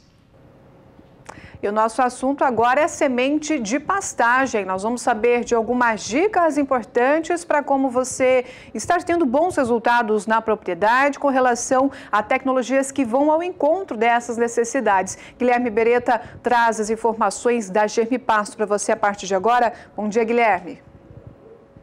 Olá, Juliana, bom dia a você, bom dia ao Adriano Edival, bom dia ao Zaidan também. Olha, hoje nós vamos falar sobre a Semente Select, né? Um produto que a Germipasto lançou no ano de 2017, ano passado, e que traz todo um know-how de produção de semente. Esse material é um produto exclusivo da empresa, onde nós escolhemos aí os melhores lotes para ser incrustado, né, no final das contas. Para isso, nós, além dos melhores lotes, ela passa por um processo de seleção, né, pela máquina seletora, e na sequência a escarificação, e aí eu chamo a sua atenção porque está o grande diferencial da Germipasto frente aí às suas concorrentes. Afinal, uma semente escarificada ela tem uma condição melhor de germinação. Posteriormente, é feito aí na sua constituição a aplicação de um fungicida. Então, aquele problema que a gente tinha até então de fungo de solos e fungos que porventura possam ter na semente, está resolvido com a Semente Select. E por último, a aplicação de macro e micronutrientes. Olha, eu disse macro e micronutrientes, que é o que a Germipasto usa na sua massa para estar revestindo esse produto. E essa semente tem várias vantagens. A primeira delas é justamente por ser cinza. Então, quando você faz a distribuição no solo dessas sementes, o seu tratorista gosta muito, porque sabe que aquilo serve de baliza para ele não estar sobrepondo, né, a semente de uma passada com a outra. Então serve justamente de orientação para esse tratorista. O segundo ponto é justamente após a germinação. Em observações a nível de campo feito aí pela equipe técnica da Germipasto, nos mostra exatamente que após a germinação desse produto, ele tem um desenvolvimento muito mais rápido. Afinal, quando ela começa a plântula, né, começa a emitir as primeiras raízes, ela encontra essa camada do revestimento, camada de macro e micronutrientes, e faz com que o desenvolvimento, afinal é um adubo, né, o desenvolvimento dessa planta seja muito mais rápido. Em via de regra geral, nós conseguimos antecipar o primeiro pastejo em até 30 dias, quando comparado com o desenvolvimento de uma semente que provém de um produto convencional. Então é isso que a gente resume para você. Você vai ter 30 dias antecipado de pasto para que você tenha aí a inserção dos seus animais em qualquer uma das sementes incrustadas, né? Lembrando que a Germipasto, das 19 cultivares que nós produzimos e comercializamos, 17 delas estão nessa apresentação na Semente Select, e tudo isso, meu amigo, fica à sua inteira disposição. Basta pegar o telefone e entrar em contato com a central de vendas da Germipasto. Operadora 67 3389 6700 e também 0800 647 0050. Olha, lá no nosso site, que está aí no televisor, né, no nosso endereço eletrônico, germipasto.com.br, você encontra várias informações dessas cultivares produzidas e comercializadas pela Germipasto. Mídias sociais também estamos presentes, né, tanto no Facebook como também no Instagram. E no YouTube, você que quer ver casos de sucesso, né, clientes satisfeitos, boas formações de pastagem, acesse o YouTube, todo esse material à sua inteira disposição. Olha, o último recado, viu, Juliana, na manhã dessa segunda-feira, durante os dias 30 de abril até o dia 4 de maio, toda a equipe técnica comercial da Germipasto vai estar lá em Ribeirão Preto durante a AgriShow, inclusive com stand presencial. Então, faça uma visita para a gente, né? Inclusive lá nós vamos ter uma condição comercial da semente de pastagem e também da Vedetec. Então, se você quer uma grande oportunidade, passe lá no nosso stand e adquire aí as melhores sementes do mercado nacional. Juliana, por hoje é isso. Um grande abraço, bom início de semana, é com você. Obrigada, Guilherme. Um abraço para você e toda a equipe também da Germipastos. Aidan. 8 horas e 38 minutos no horário de Brasília. Eu vou chamar o repórter Kleber Rabelo, que conversou com um técnico de uma empresa parceira do SBA, a Virbac. Eles falam de um produto, um suplemento mineral injetável. Vamos ver. Estou aqui com o Bruno Lima, gerente técnico de bovinos. O que o pecuarista, Bruno, pode esperar ao estar comprando o fosfosal e usando ele em sua fazenda? O pecuarista pode esperar um melhor ganho de peso, uma melhor rentabilidade desses animais, né? O fosfosal é um multimineral injetável que a gente indica ele principalmente nos momentos de maior desafio do ciclo produtivo. Por exemplo, uma desmama, um manejo de curral, uma compra de animais, uma mudança de pastagem, uma adaptação à nova dieta. O fosfosal vai suprir essa redução no consumo, garantindo uma mineralização e ajudando no ganho de peso, e com certeza o pecuarista vai ver um animal muito mais saudável, muito mais produtivo. O que o pecuarista pode esperar de benefício ao estar aplicando o fosfosal nos animais? Os benefícios são visíveis, né? A gente fala que com o fosfosal o gado muda. Ele muda a cara, um animal que fica mais saudável, ele estimula o consumo de alimentos e melhora também o que o animal ingere. Então, com o fosfosal, esse animal vai para apresentar um maior ganho de peso, o animal vai ser mais produtivo e, com certeza, um animal mais rentável para a fazenda. Em 30 dias dá para ver a diferença? Com 30 dias a gente já vê diferença. Temos estudos em todo o Brasil, em diferentes condições, em diferentes desafios, provando a eficiência do fosfosal na criação. Kleber Rabelo para o SBA. Muito bem, nós vamos agora para um rápido intervalo comercial, convidando você a continuar participando conosco através do WhatsApp 992-647810, está aparecendo no cantinho da sua tela, daqui a pouco a gente volta com muito mais, né? Tem coisas importantes para acontecerem aqui no Bom Dia Produtor, a gente volta já. Bom dia para todo mundo que está acompanhando o Bom Dia Produtor dessa segunda-feira. A semana começou longe de casa, estamos atravessando o rio Araguaia, aqui na entrada do estado do Pará. Acabamos de sair de Couto Magalhães, a última cidade do Tocantins. Amanhecemos lá em Guaraí, bem cedinho, antes do sol raiar, e a gente já está aqui atravessando para o Pará. Estou com o meu amigo Antônio Lemes e o nosso Gerson Oliveira aqui amontoado com a gente na caminhonete, ó. Estamos com a Terra Grande colhendo material, porque são 3 os leilões que nós temos para mostrar esse ano, com muita genética do André Curado e da equipe dele, liderada aqui pelo nosso Antônio Lemos, que está nos conduzindo aqui, ó. Pronto, acabamos de entrar no Estadão do Pará. Logo, logo, as matérias que mostram e apresentam o grupo Terra Grande, um Nelore de muita eficiência, com várias chancelas. É só o começo da nossa aventura 2018 com a marca Terra Grande, dentro desse Brasilzão que a gente gosta de explorar. Aguarde que vem coisa boa por aí. Daniel de Paula para o SBA. Agora são 8 horas e 44 minutos no horário de Brasília. A gente segue com o Bom Dia Produtor dessa segunda-feira, mostrando mais algumas entrevistas especiais para você de casa acompanhar e aproveitar para ficar muito bem informado, orientado e também para fazer, claro, um excelente negócio em tempo certo. E agora nós vamos ver o que aconteceu, o que foi destaque no Agricultura BR de sexta-feira, né? Os apresentadores conversaram com Alessandra Piano, que é da Certifica Agro, falando sobre a Expo Campo Grande, que acontece agora no mês de julho. E, claro, terá uma cobertura especial e bem completa dos canais do SBA, especialmente aqui do Canal do Boi. Vamos ver um pouco mais e ver também como foi essa entrevista. Bom, falta um pouco mais de 3 meses, né, Alessandra, para Campo Grande Expo acontecer, que vai de 16 a 20 de julho em Campo Grande, então. Né, muito trabalho tem sido feito nos bastidores, a gente tem acompanhado, parabéns pelo empenho.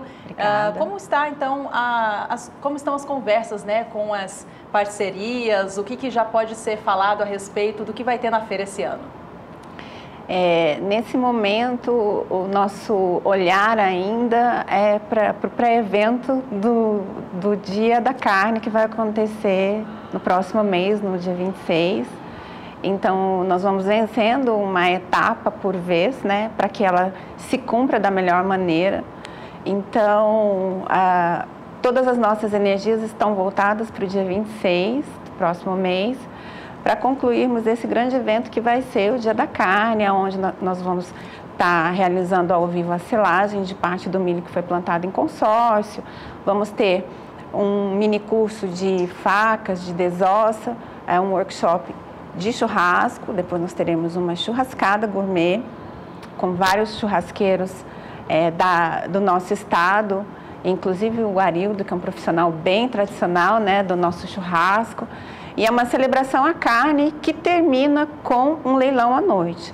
E durante todo esse período vai haver também o tradicional feirão do Banco do Brasil para o fomento do comércio, né? Então, máquinas e insumos vão estar lá com uma oportunidade especial para o produtor rural. Alessandra, o Dia da Carne ele é muito especial aqui para o Mato Grosso do Sul, tem muita tradição na pecuária, onde tem a tecnologia, a genética sendo desenvolvida. Bom, você falou a respeito de um pouco, é mais um pré-evento, né, que será apresentado pela Campo Grande Expo. Nós já tivemos a plantio de milho, nós tivemos a consorciação que foi colocada a campo nas parcelas da área. Isso tudo, inclusive esse curso de desossa, que são para os mais variados tipos de profissional, inclusive envolvendo elos da cadeia como varejo da carne, que é bem interessante, também a indústria. Isso envolve as pessoas de uma maneira que eu digo que é interativa. A Campo Grande Expo tem esse objetivo de trazer o público não só para visualizar o que está acontecendo, mas também, de certo modo, até participar da feira? Com certeza. E pensando justamente nisso, que nós decidimos que na churrascada, por exemplo, são 9 estações de carne, aonde parte das estações são de churrasqueiros da terra, parte são ocupadas pela bancada dos bárbaros, né, que são os convidados do dia. E nós tomamos o cuidado de convidar um parceiro de carne local para cada uma das tendas, né, para que pudéssemos prestigiar um pouco da qualidade da carne de cada um dos fornecedores do nosso estado, com seus cortes especiais. Então, é uma forma de verdade interagir, né, entre os churrasqueiros, entre as grifes de carnes, enfim, e que o público possa experimentar e conhecer o trabalho de cada uma desses parceiros que vão estar lá conosco. Alessandra, passado o Dia da Carne, então mais esse pré-evento para promover a grande feira em julho, a Campo Grande Expo traz o foco da sustentabilidade, né? No ramo da pecuária vai acontecer na programação um fórum, né, para debater a pecuária de baixa emissão de carbono. Como que vai ser esse evento? Isso vai estar acontecendo no dia 19, é o penúltimo dia da feira, né? E vai acontecer pela manhã. A realização é do Ministério da Agricultura, a organização toda desse fórum é deles, os convidados, palestrantes, tudo isso eles assumiram. Eu fiquei muito envaidecida porque são poucas as feiras que recebem esse fórum, né? Então nós vamos ter esse privilégio de ter os profissionais aqui de altíssima qualidade para compor conosco. Alessandra, falando a respeito da feira, nós temos ali uma série de organizações, eventos que acontecem de maneira simultânea e para públicos diferentes. Isso pensando na mulher que trabalha no agronegócio, para aqueles que estão entrando no agronegócio, jovem no agronegócio, para aqueles que precisam de recurso, que precisam de captação financeira, entendimento do que tem no plano agrícola, suas linhas de crédito. É um evento bastante completo também sob esse aspecto. Ele foi maximizando à medida que eu me dispus a buscar apoio federal, e nós conseguimos 2 importantes apoios da Casa Civil, através das suas secretarias. Então, a Secretaria Nacional da Mulher, ela vem para, durante a feira, lançar um projeto de empoderamento da mulher e também de potencializar para que ela alcance a independência econômica. Então, a proposta é que a mulher receba lá no campo capacitação para ela melhorar as atividades que ela já executa e também apoio emocional, porque por vezes na zona rural a informação ela chega com dificuldade ou o acesso às ajudas chegam com dificuldade, então um dos papéis da secretaria é também levar esse apoio emocional à mulher que por vezes sofre qualquer tipo de abuso, né?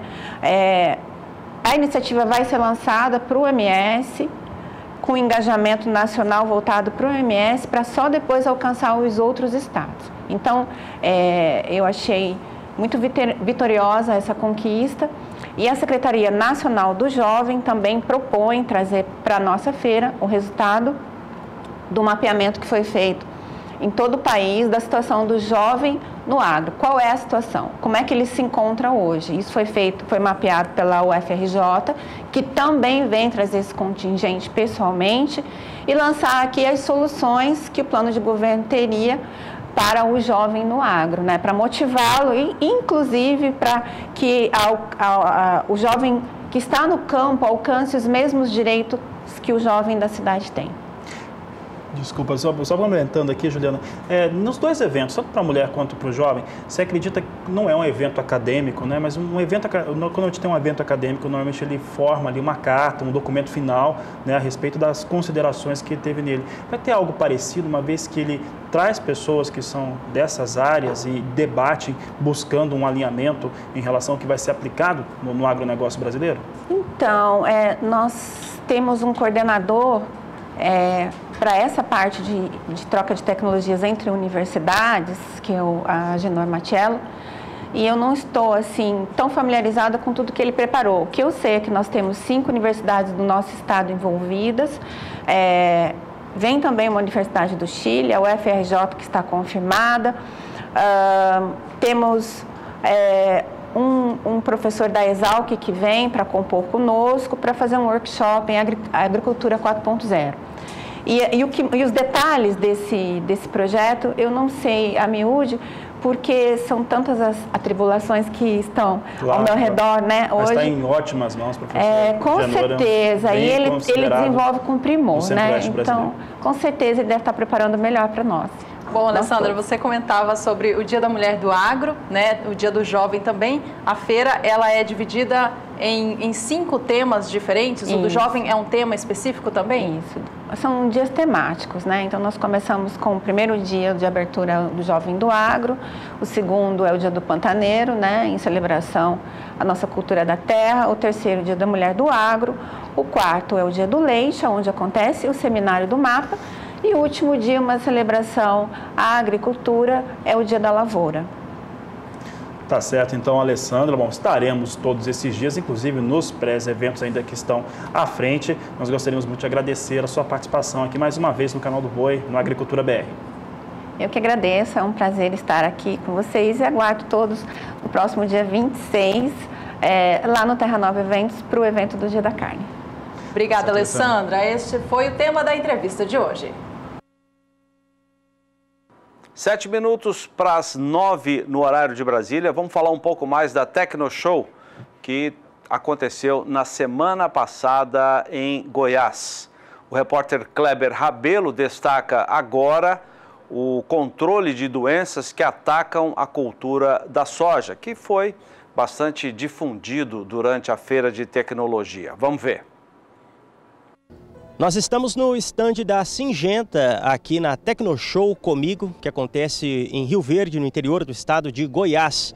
A Syngenta traz novidades no que diz respeito a fungicidas. Para falar sobre esse assunto, eu vou conversar com o Bruno Zuntini, que é da parte de desenvolvimento técnico de mercado da Syngenta. Qual a novidade de vocês esse ano?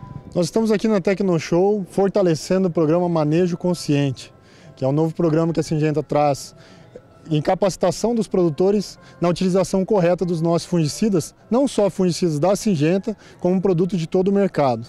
É isso aí, temos aqui uma amostra, né, um testemunhal de vocês, sem o uso do Cipress, que é o fungicida apresentado como novidade. O que tem de diferente, o que a gente pode notar de diferença de uma plantação com o uso do fungicida e sem uso? Nós temos aqui basicamente a ferrugem asiática da soja, que é a principal doença da cultura. Mesmo em dias atuais?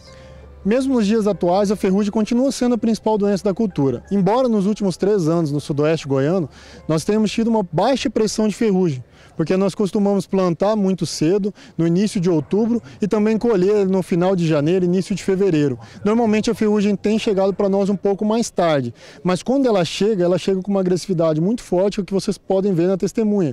As ferrugens subindo, com uma severidade grande, já com uma desfolha acentuada da cultura no terço inferior e médio da planta, isso aí com certeza vai acarretar em grande problema na produção. Por isso que o produtor deve fazer, não só para a ferrugem, mas para as manchas foliares, que tem sido, na última safra, nos últimos 3 anos, o principal problema que o produtor tem, você precisa associar fungicidas. Seja ele junto com o Elatos, que é o nosso principal produto, que é uma carboxamida extremamente eficiente para ferrugem e antracnose, por exemplo, você precisa colocar um parceiro. Esse parceiro pode ser, dentro do manejo consciente, ou multissítio, como o mancozeb ou um clorotalonil, ou o cipres.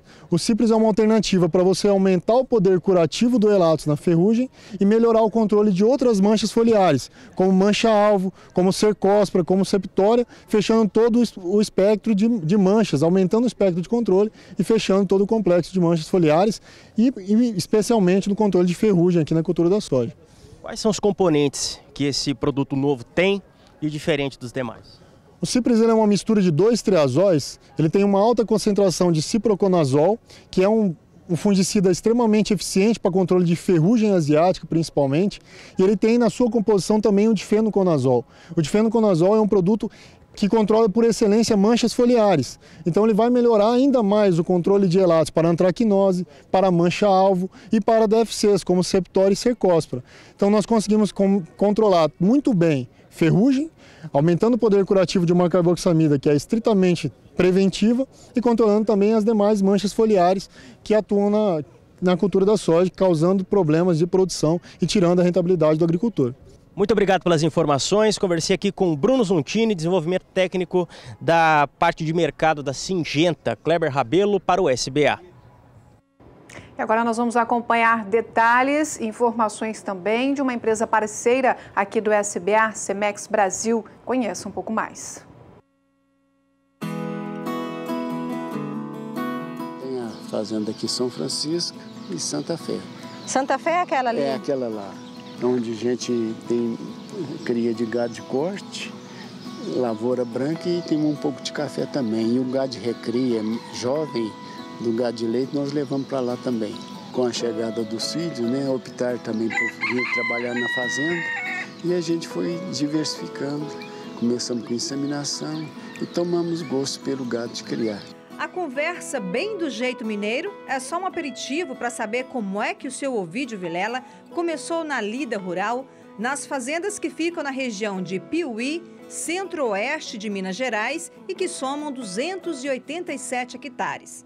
Agora, já na varanda do casarão, ele me conta que foi no ano de 1970 que tudo começou nessas terras, no antigo sistema sertanejo. Na base da enxada, da foice, né? E o gado também não tinha genética. A gente começou paulatinamente, né, a melhorando, tanto na parte da agricultura, na parte do rebanho, né? Somos em 3 irmãos, eu fico na parte de leite, meu irmão segundo, o Ovídio Júnior, na parte de lavoura e o Júlio César na parte de gado de corte. Eu vim para a fazenda com meus 18 anos e sempre gostei de mexer com leite, né, desde criança e com a vontade muito de crescer na atividade, de melhorar. E vim pensando assim, fazer inseminação artificial, que na época não existia aqui para nós ainda. Comecei logo na época também começou o sistema de partejo rotacionado, fui visitar em Coronel Pacheco o sistema, implantei aqui junto com meus irmãos e meu pai.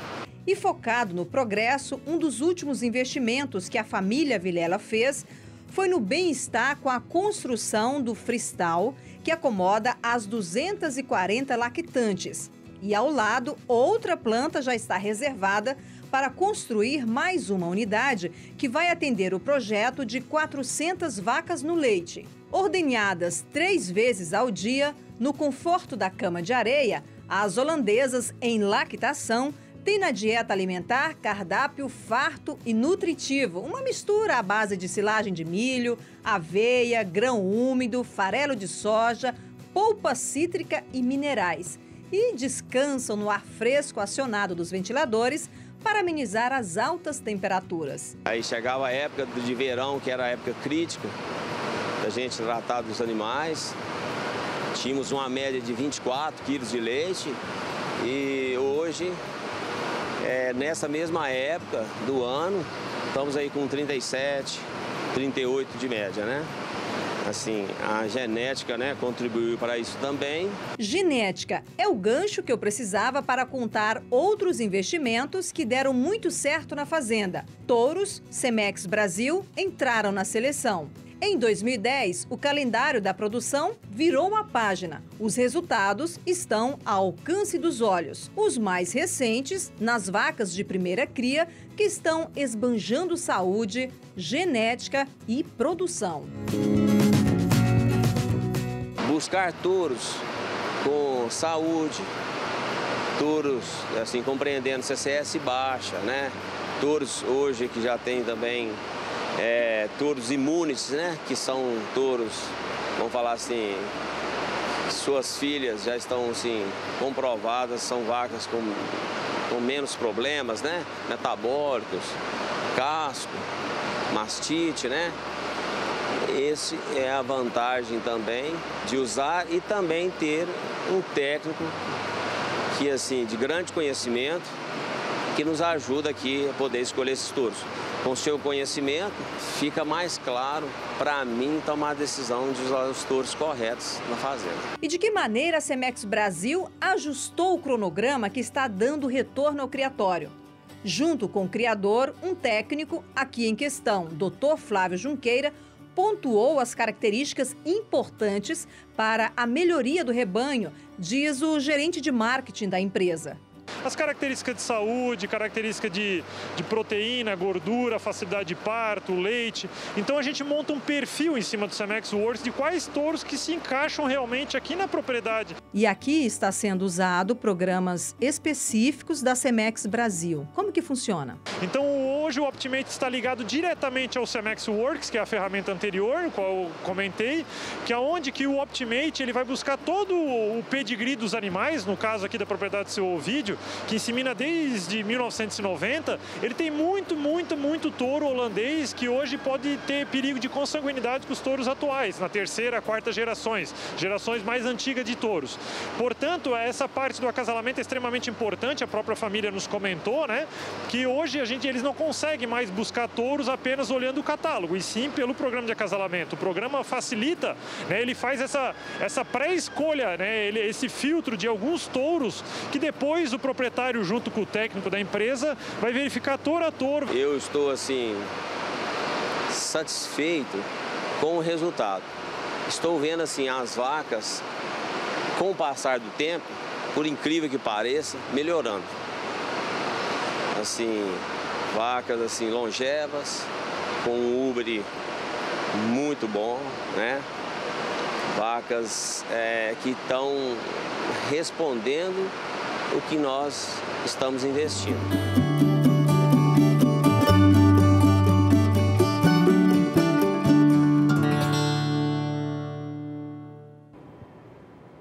Nós vamos agora para um rápido intervalo comercial com imagens dos animais que serão leiloados hoje à noite a partir das 19 horas, horário de Brasília, com transmissão pelo canal do Boi, o leilão especial gado de corte com realização Nhandeara Leilões. Animais para cria, recria e engorda estarão à disposição do mercado hoje à noite. E claro, você é o convidado de honra também aqui pelo canal do Boi. Voltamos em instantes.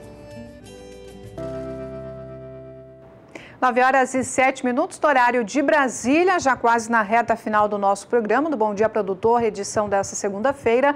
Nós vamos agora trazer algumas informações, ou melhor dizendo, um convite para você acompanhar amanhã, a partir das 8h30, com transmissão aqui pelo canal do Boi, mais um evento realizado pela Connect Leilões. Silvestre Marinho traz o convite.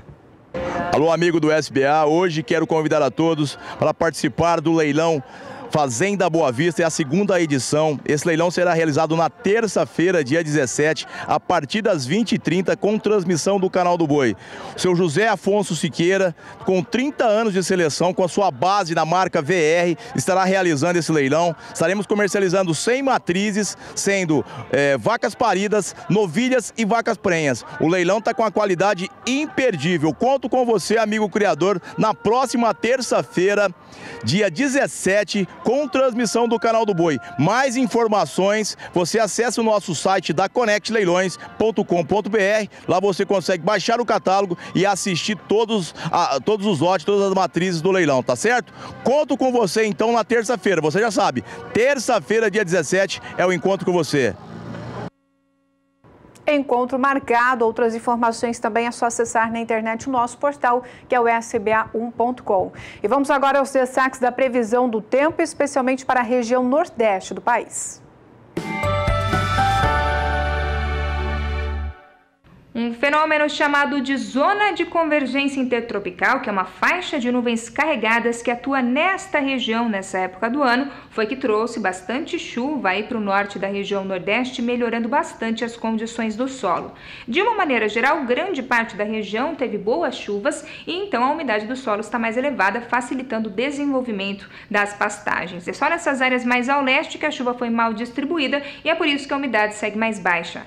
Ao longo desses próximos dias, ainda chove de maneira significativa nas áreas ao norte da região, principalmente entre Maranhão e Piauí. Esse acumulado pode chegar até os 50 milímetros. Mas no interior do estado da Bahia, tempo ainda muito seco e bastante ensolarado. Até o dia 26 de abril, por lá, ainda não tem expectativa de chuvas muito significativas. É mais para o norte da região que as chuvas ainda podem atingir os 30 milímetros. O mês de abril também termina ainda com situação de tempo mais seco em grande parte do estado da Bahia e as chuvas, de uma maneira geral, já voltam a diminuir em toda a região. E a edição do Bom Dia Produtor dessa segunda-feira vai ficando por aqui. Voltamos amanhã bem cedo, no horário de Brasília, a partir das 7 da manhã, a fazer companhia para você. Lembrando que daqui a pouco a gente volta também com as nossas agendas de leilões, no qual nós teremos grandes oportunidades e colocaremos todas as informações à sua inteira disposição. Obrigada pelo carinho da sua companhia, um forte abraço e até daqui a pouco. Pois é, mas o Bom Dia ainda não acabou por completo. Temos ainda alguns destaques. O primeiro deles começa amanhã em Ribeirão Preto, São Paulo, o encontro de recriadores e confinadores da Scott Consultoria.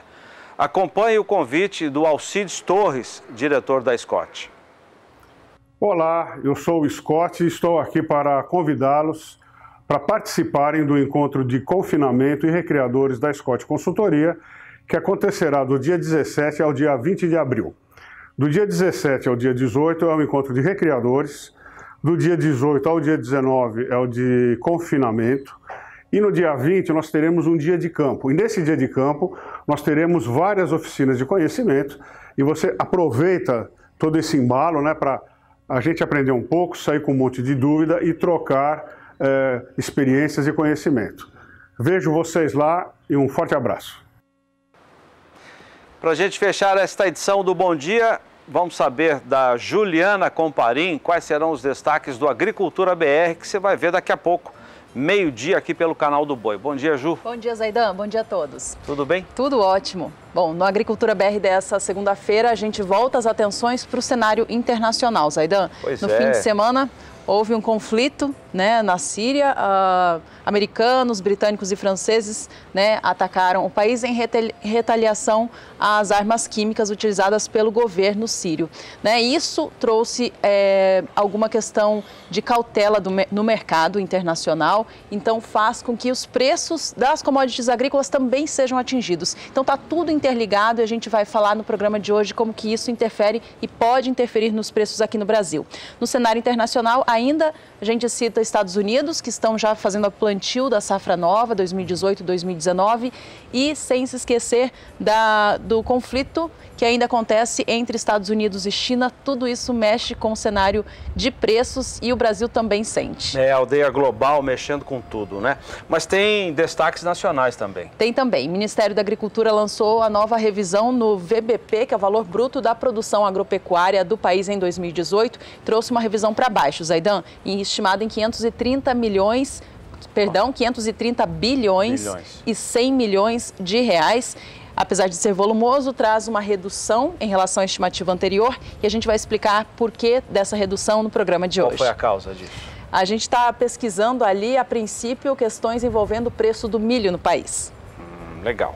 Bom programa para você, para o Fabiano, daqui a pouco. Obrigado, Juliana. E o Bom Dia Produtor termina aqui. Você fica agora com o Renato Lapenta e o Brasil Gourmet. A gente se vê amanhã às 7 horas aqui pelo canal do Boi. Até lá.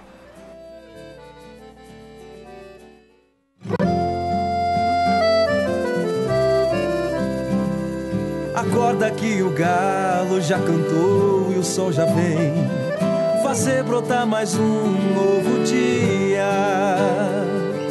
Lenha no fogão, café pra esquentar e a bicharada no quintal. Bota pra molhar, tira leite no curral.